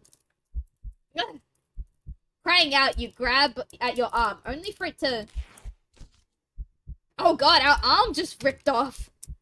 Oh god, we're full of stuffing. Ew, ew, ew, ew, ew, ew, ew, ew, ew. Or worse than living dolls, things in my body that should not be in my body really, really gets me. It's a big fucking ick. Your arm just falls right off. You stare in shock at your severed limb on the ground.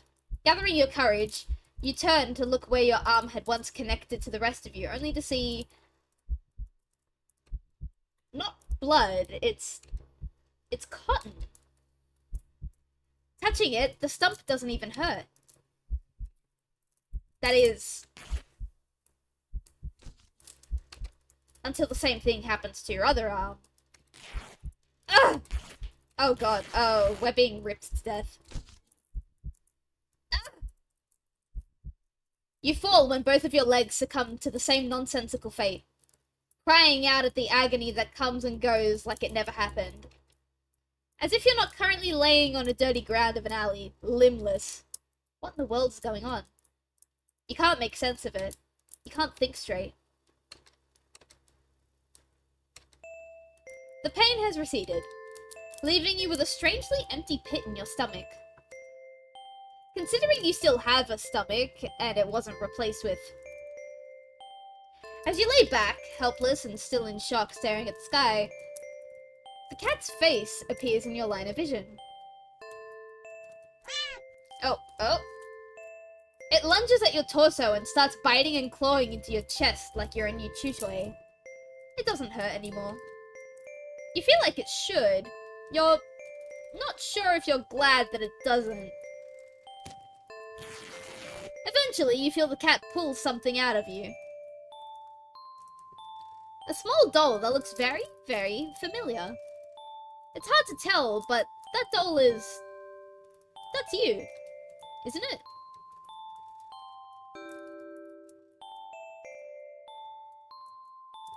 The cat hops off you and heads back to the box with its prize. At least you think so. Everything's too dark to tell. You wake up and find that you can't move an inch. You can't look around. You can't even breathe. Though none of those realizations seem to be a problem. No, get off! This cat. He hasn't been outside for 3 days because he was being a menace. Like, that's a story for another day. It's a story for another day. I'm not going to keep ranting about my cat, but for context, my cat hasn't been outside for 3 days, and he's not going outside anymore unless he wears his harness, and so he's just being an absolute menace right now.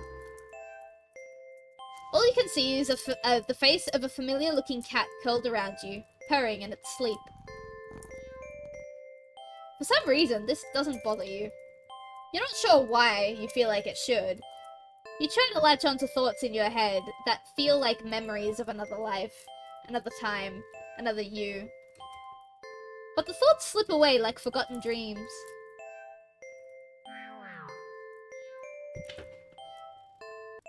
Oh well. That's fine, isn't it? You're just a doll after all. An adult's role isn't to have silly thoughts or to remember unimportant things, but to be a companion. And judging from the cat's content purring, you seem to be performing your role perfectly. You're filled with an overwhelmingly strong sense of pride at this fact. And so you too feel content. Ending 35, cotton-headed. Alright, how many is that? 17. We got 3 more and then we'll wrap up for tonight. We bought the cat a toy. We checked our pockets. We looked in the alley. I guess now it's time to bring the cat home. Let's see if I click continue, I wonder if we'll get something new. Hang on. How do I go to the menu? Main menu. There it is. Get off the computer! Jesus! I'm getting really angry at this cat, man. You're walking. Right, of course. It's the first time in a while you felt like going out, and you're actually glad you did. Okay, we have read this. It's a good sign, blah, blah, blah. Yeah, we've read all of this. Let's go. We take the cat home, I guess. It's time to bring the cat home, the thing that the game told us not to do. There's 17 whole-ass endings that don't involve taking the cat home. That's almost half the endings of the game. He wants to go out. He does want to go out. But he's not allowed outside anymore without his harness. Because of something that happened a few days ago. Which, again, it's a long story. I'll tell it another time. But he's not allowed to go adventuring on his own anymore. He needs to be on a leash.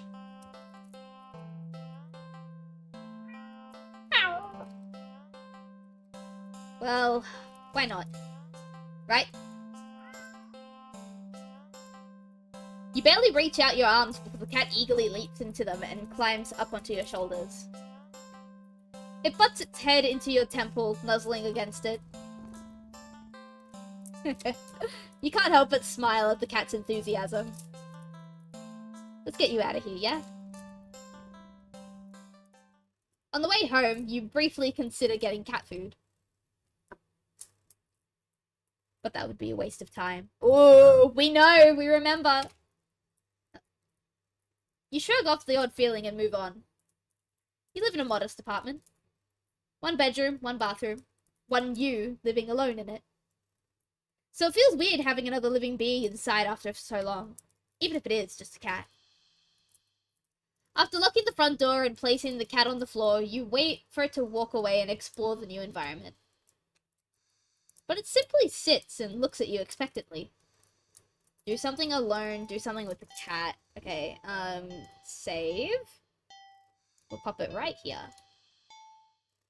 Let's do something with the cat. Like what? Pet the cat, feed the cat, play with the cat, clean the cat on second thought. Pet the cat. It's not every day you have access to a cute fluffy animal. What else is there to do but pet to your heart's content? You sit on the floor in your living room and click your tongue to call the cat over. Aw, look at him! The cat dashes over to you, immediately climbing into your lap. Poor thing, you just want some attention, don't you? Yeah, Nemi wants some attention. Actually, I think his zoomies have worn out in his EP now, because he hasn't made any sound since the box fell over. It's alright. You carefully pet the cat. Hopefully he's worn out by the time we go to bed so that we can go EPs together. Nemi likes to go EPs together. You carefully pet the cat, and rub behind the ear, a scratch under the chin, a smooth sweep along the back. Oh. Good? You keep petting the cat in your lap, enjoying this bonding time together. But the cat starts to get restless after a while. Keep petting, let's do something else. Well, normally when cats start to get restless, you're supposed to stop. But considering I want to see all of the endings, let's keep petting. You're not quite ready to stop. You feel so calm, the repetitive action soothing your usually overworking mind. You keep petting. The cat leans away from your next head pat. It's trying to get out of your lap. Keep petting. When you scratch under the cat's chin, it bites at your fingers. You might be bleeding, but it really barely hurts. More of a warning than anything. The cat struggles in your hold. It's watching you closely. Keep petting! Guys, if you actually come across a cat and it shows any sign that it doesn't want to be petted anymore, do not keep petting it. I'm only doing it because I want to get all the endings. You keep petting the cat. Ooh. Yeah, that's normal cat behavior. That is normal cat behavior. You keep ignoring the warnings, you're gonna get bit. Oh, actually, ripping off the hand is not normal. The rest of it was. The cat bites off your finger. It hurts. You're definitely bleeding now. But, for some reason, you just can't stop. You don't know what it is. Its fur is so much softer than you realized. You'd think that would be shining in the faint light of your living room, but... Whoop. But... It's as if the darkness of the cat's coat is sucking all the illumination around it, rendering it completely null. I went to my cousin's wedding today. I'm in a hotel. I've had a long day. Aw, congrats to your cousin. You're drawn to it. Like you're somehow holding a deep, dark abyss right in your lap. It seems calmer now, munching on your severed finger. The stump between your thumb and middle finger is leaking. But you keep petting. You fret that your blood will ruin its fur, but the cat no longer seems to mind. Time passes. It's dark now. As soft as the fur is, your palm has started to feel raw and damp under the constant friction from your petting. You think faintly that maybe you've had enough. You start to lift your hand from the cat, when in a flash... Oof. He got the reverse effect where now he's not allowed to stop petting. That's also a thing that cats tend to do, though. Oh! The whole hand is gone. Your entire hand is separated from your wrist. It flops onto your lap beside the cat. The cat's claws on its front right paw glisten with crimson liquid. You don't feel for a moment, but your body tenses. Anticipating the pain as you blankly watch the cat lick the bloody palm of your severed hand. It hurts. It really, really hurts. Then, the cat looks up at you, and you feel compelled to keep petting. You're reluctant, but you're also afraid of what'll happen if you don't heed the call. What you'll lose next if you resist again. You were hurt for your insistent petting earlier, yet now you've been hurt for trying to stop.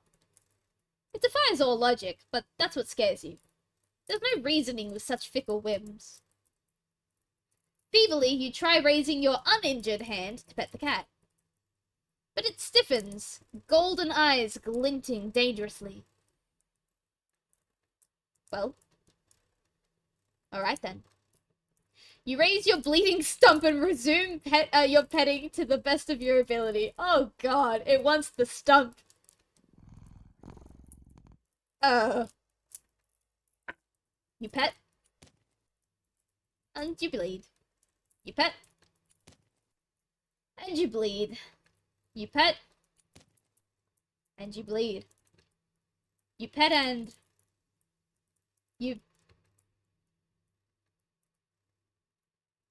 Ending 7. Personal boundaries. Oh, the cat's changed! The cat's changed! Yo! Continue. Oh, yeah. Okay, hang on. Let's go back and load instead. Load. We're gonna stop petting and do something else. Let's feed the cat. The cat looks hungry, so you decide to feed it.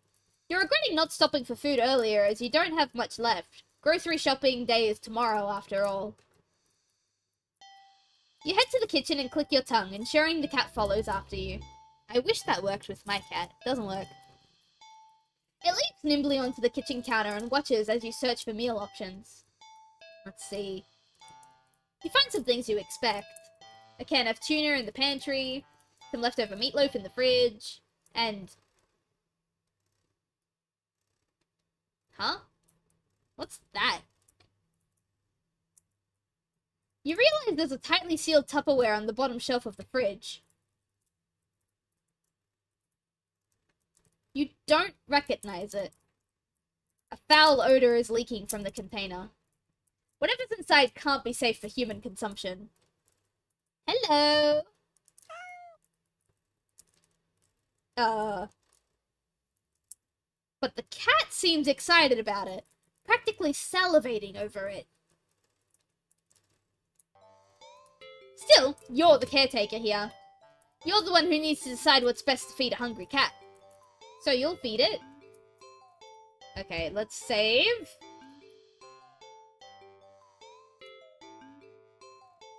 And let's give it the mystery food. Is this really a good idea? Oh my god, I'm 2 hours late. Oh, we're gonna wrap up soon. I'm actually streaming later than I normally do, but I'm doing it because I want to get the halfway point for all of the endings in this game. There are 40 endings, so I want to have 20 before I go to sleep. Ugh, fine. I guess if this is what you want. You open the container and... Ugh. You just barely manage to keep from throwing up. But just barely. The stench is overwhelming. Yeah, give me a minute. You hazard a look at the contents of the container, but... You honestly can't understand what you're supposed to be looking at.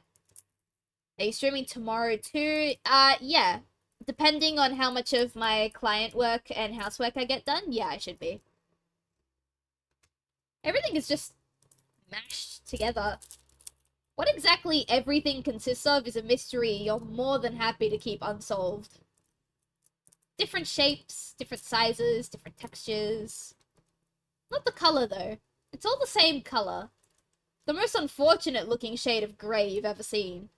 Tinted with a nauseatingly wet green film over the top. Ugh. Am I supposed to warm it up, or... You don't really know how to serve it.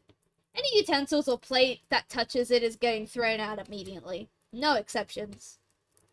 Your hands are going to be scrubbed with soap and hot water to within an inch of their lives after this. You decide against putting this crap in your microwave. You doubt it would taste or smell any better warm. Not wanting to hold it anymore, you shake your head and practically toss the container next to the cat on the counter. The cat enthusiastically dives for the toxic-looking sludge, sniffing at it as if savoring the scent. You turn to the fridge and close it. I've never seen this game before. It's an indie game that I found on Twitch. Not on Twitch, on Instagram.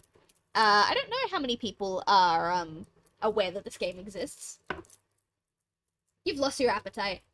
You're about to head to the bathroom and wash your hands for the next hour when... Oh, that's a crunch. Oh, it's hurting me. Ow. A sharp pain in your foot causes you to stumble. You catch yourself on the kitchen sink and look down to see where the tip of your sock is. Red? The red is still slowly spreading to the rest of your sock. Are you bleeding? You quickly reach down and pull off your sock to see the damage. Oh god, we're missing a whole toe. Your middle toe is gone. It's just gone. Just a stump is left in its place. Steadily leaking blood onto the floor. You clumsily step back as if it would help you get away from what it is you were seeing. The blood trail simply follows your movements. 911. I have to call 911. Phone. Where's the...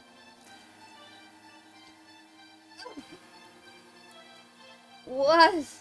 Your tongue is... What's happening? What's happening to me? Oh no! The meat was a metaphor!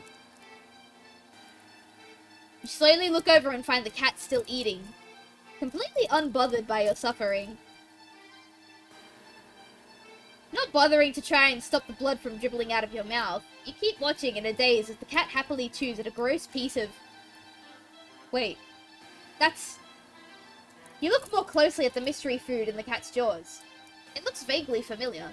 It looks like a tongue? Ah. Before you can even think to do anything to stop it, the cat dives into the container again and bites into a piece of what looks like a... Ooh, an eye? Oh no. You collapse on the floor clutching your torso. You writhe around the blood-stained streaked tiles, crying. Something inside you just... Oh. Blood pours out from deep within you. Whatever it was, felt important. And now it's probably gone too. Wow, that looks damaged. Oh yeah, it's damaged. It hurts. It hurts so much. Oh no, begging the cat to stop. You weakly try to reach up to the cat on the counter above you. Your vision blurs from your effort, from the pain, from your tears, from... Ugh.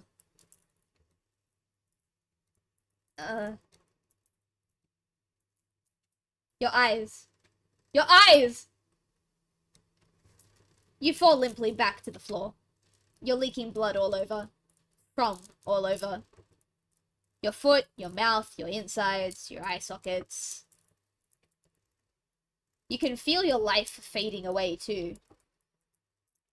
That's fine. If it means not feeling the pain of losing another part of you, then... Hopefully the cat will take its time eating your eyeballs. And give you time to just...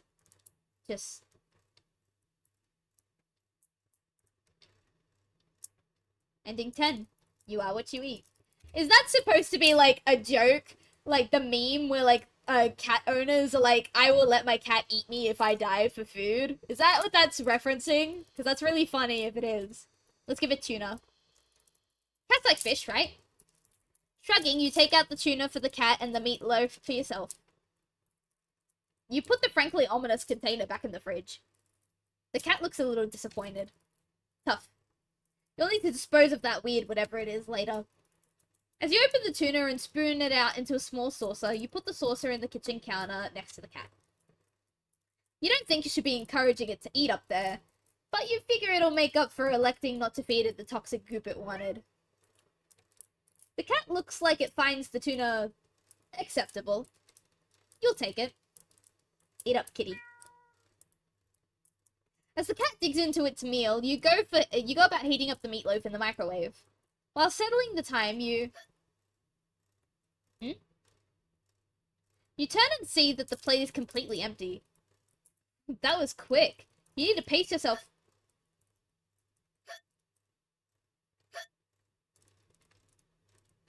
What the? You watch, baffled, as the cat continues to hiccup, causing little bubbles to float out of its mouth. Okay. That's okay. You can process this. It's not completely out of the realm of what's possible, right? Right. Best not think about it too hard. Soon enough, the room is full of floating bubbles. The cat releases a final, tiny bubble before yawning and laying down right there on the counter. Well, glad you enjoyed it. The bubbles haven't left the room or popped. They seem to be pretty resilient. Wait, what? What's that? As one of the bubbles floats closer, you see that there's actually something inside it. A tiny, furry... fish? This is just getting weirder and weirder. Still, you can't help but marvel at the impossible wonder in front of you. You lift a hand.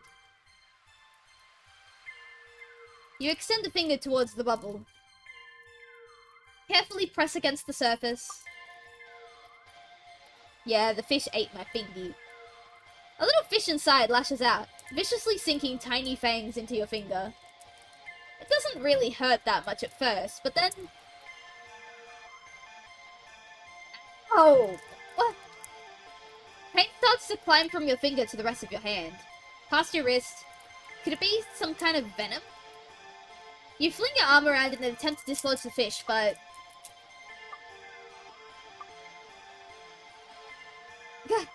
You accidentally knock your arm into several of the bubbles floating around.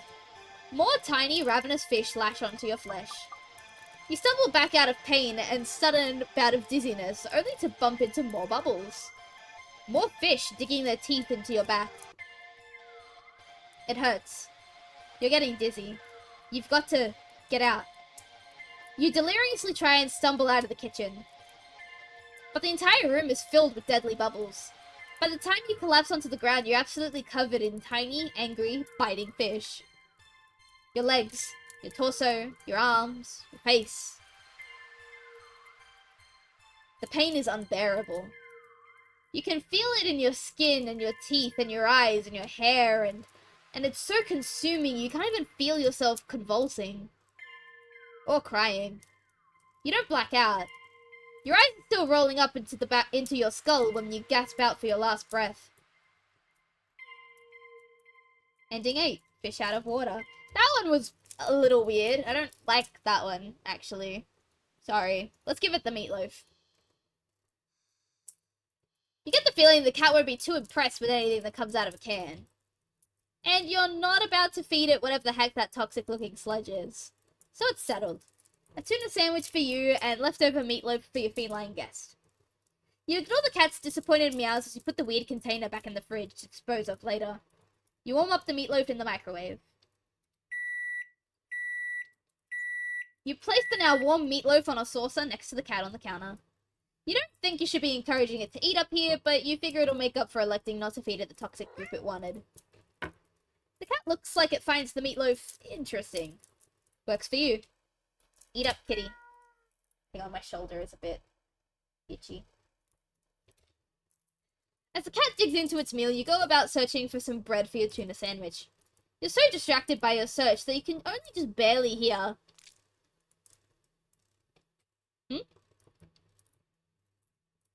You turn around and see that the meatloaf has the only one, maybe 2 bites taken out of it. But more alarmingly, there seems to be a red trail of something leading away from where the cat had been sitting and off to the edge of the counter towards the living room. Is that blood? Oh no.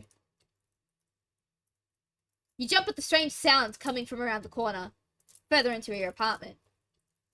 You attempt to steel your nerves.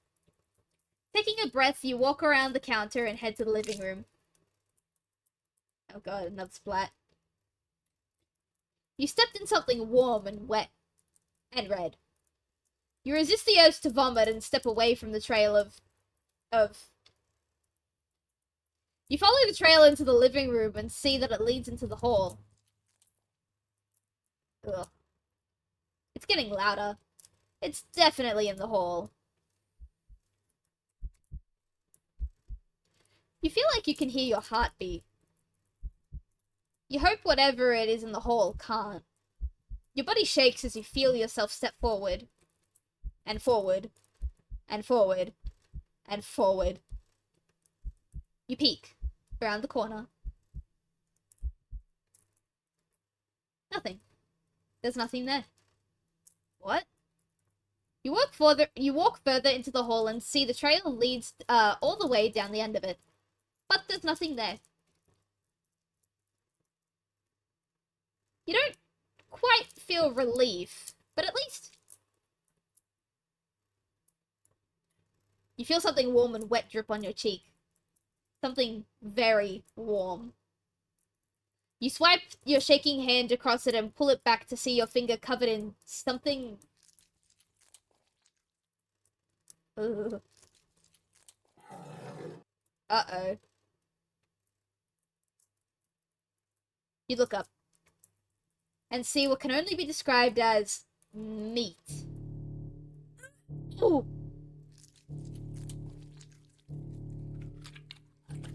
Sorry, I need a minute.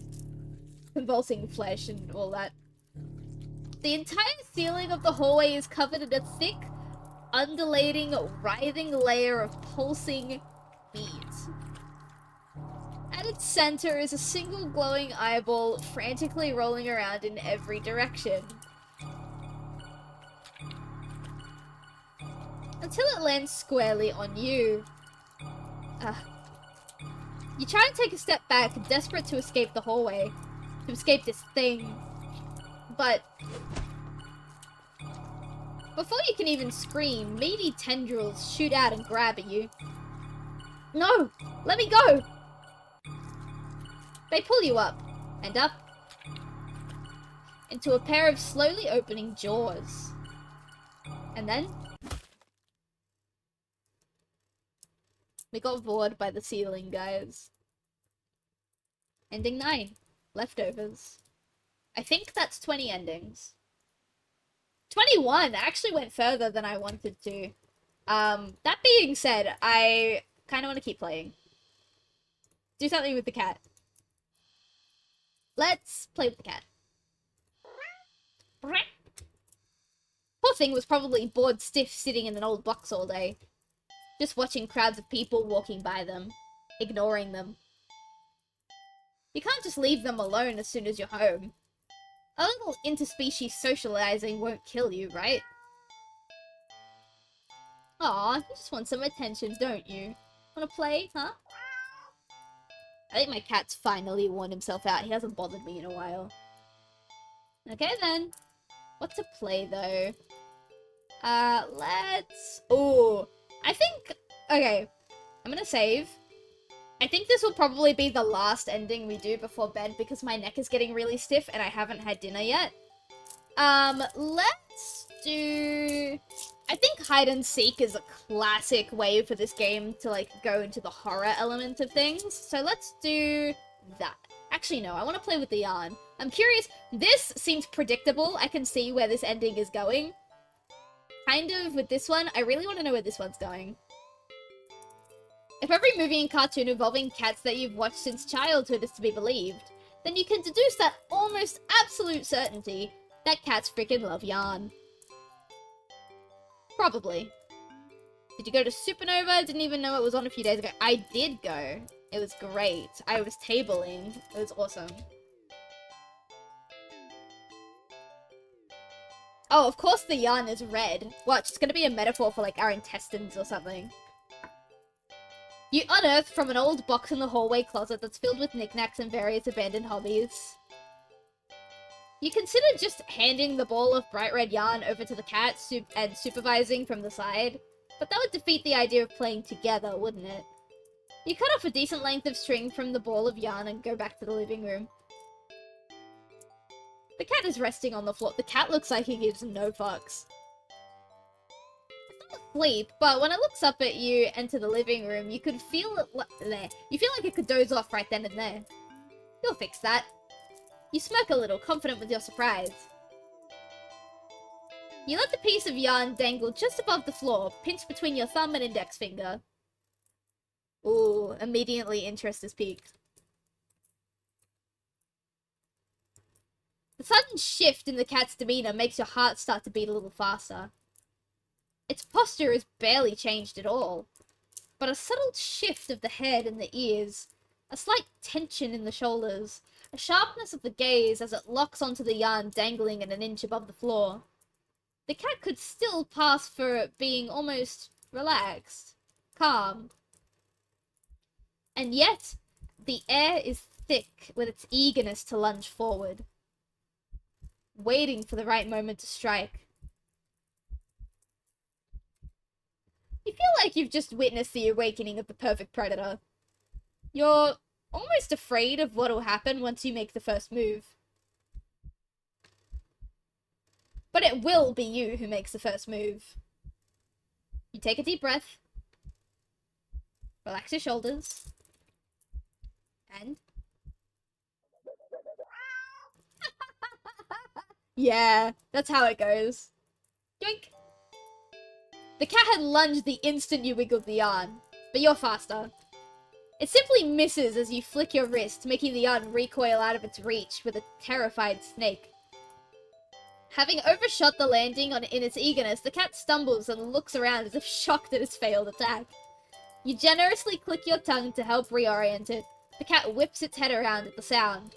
You're slightly taken aback by the intensity of its stare in the yarn, but you persist. You wiggle the yarn again, encouragingly, and yes, maybe a little tauntingly. This time, the cat anticipates the yarn's upward dodge and leaps up to swipe at it. But you're already one step ahead, puppeting the yarn to dance gracefully out of reach once more. Uh-oh, poor kitty. Come on, you can do it. It's a little condescending, but you can't seem to help it. For some reason, it feels a little good knocking a feline down a peg or two. Aw, that's not what you're supposed to be doing. You're supposed to be playing with it and having fun. At least it seems to be enjoying itself. You hope, anyway. You keep going.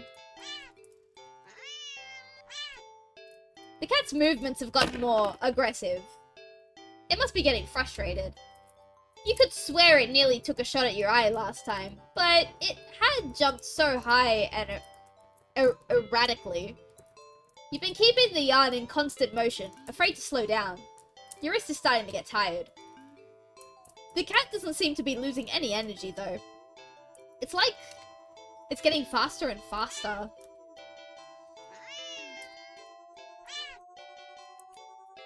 Ooh, I think it nicked us.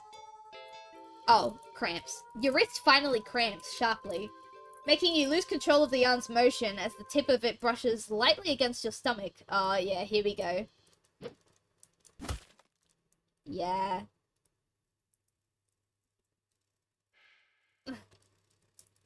Pain rips low across your torso. Into your torso. Blood pours out of your mouth. In a daze, you look down and see red blooming slowly along the bottom of your shirt, around the tears in the fabric. Oh, that's my intestines falling out. Ah. You watch as long, thick ropes of something pour out from under your shirt and into a bloody heap on the floor at your feet.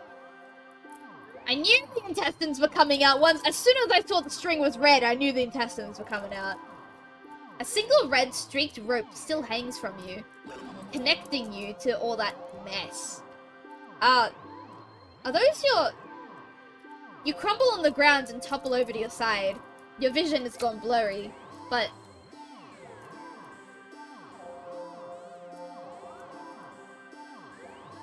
Whoop, whoop, hang on. I gotta go back.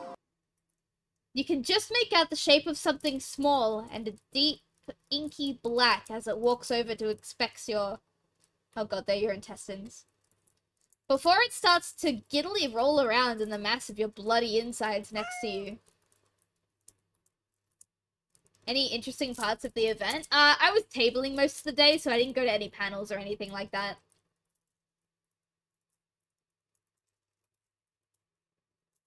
Darkness falls over you. The cat sounds happy. Nonsensically, you wonder where the yarn has gone, but there's really no need to worry about it.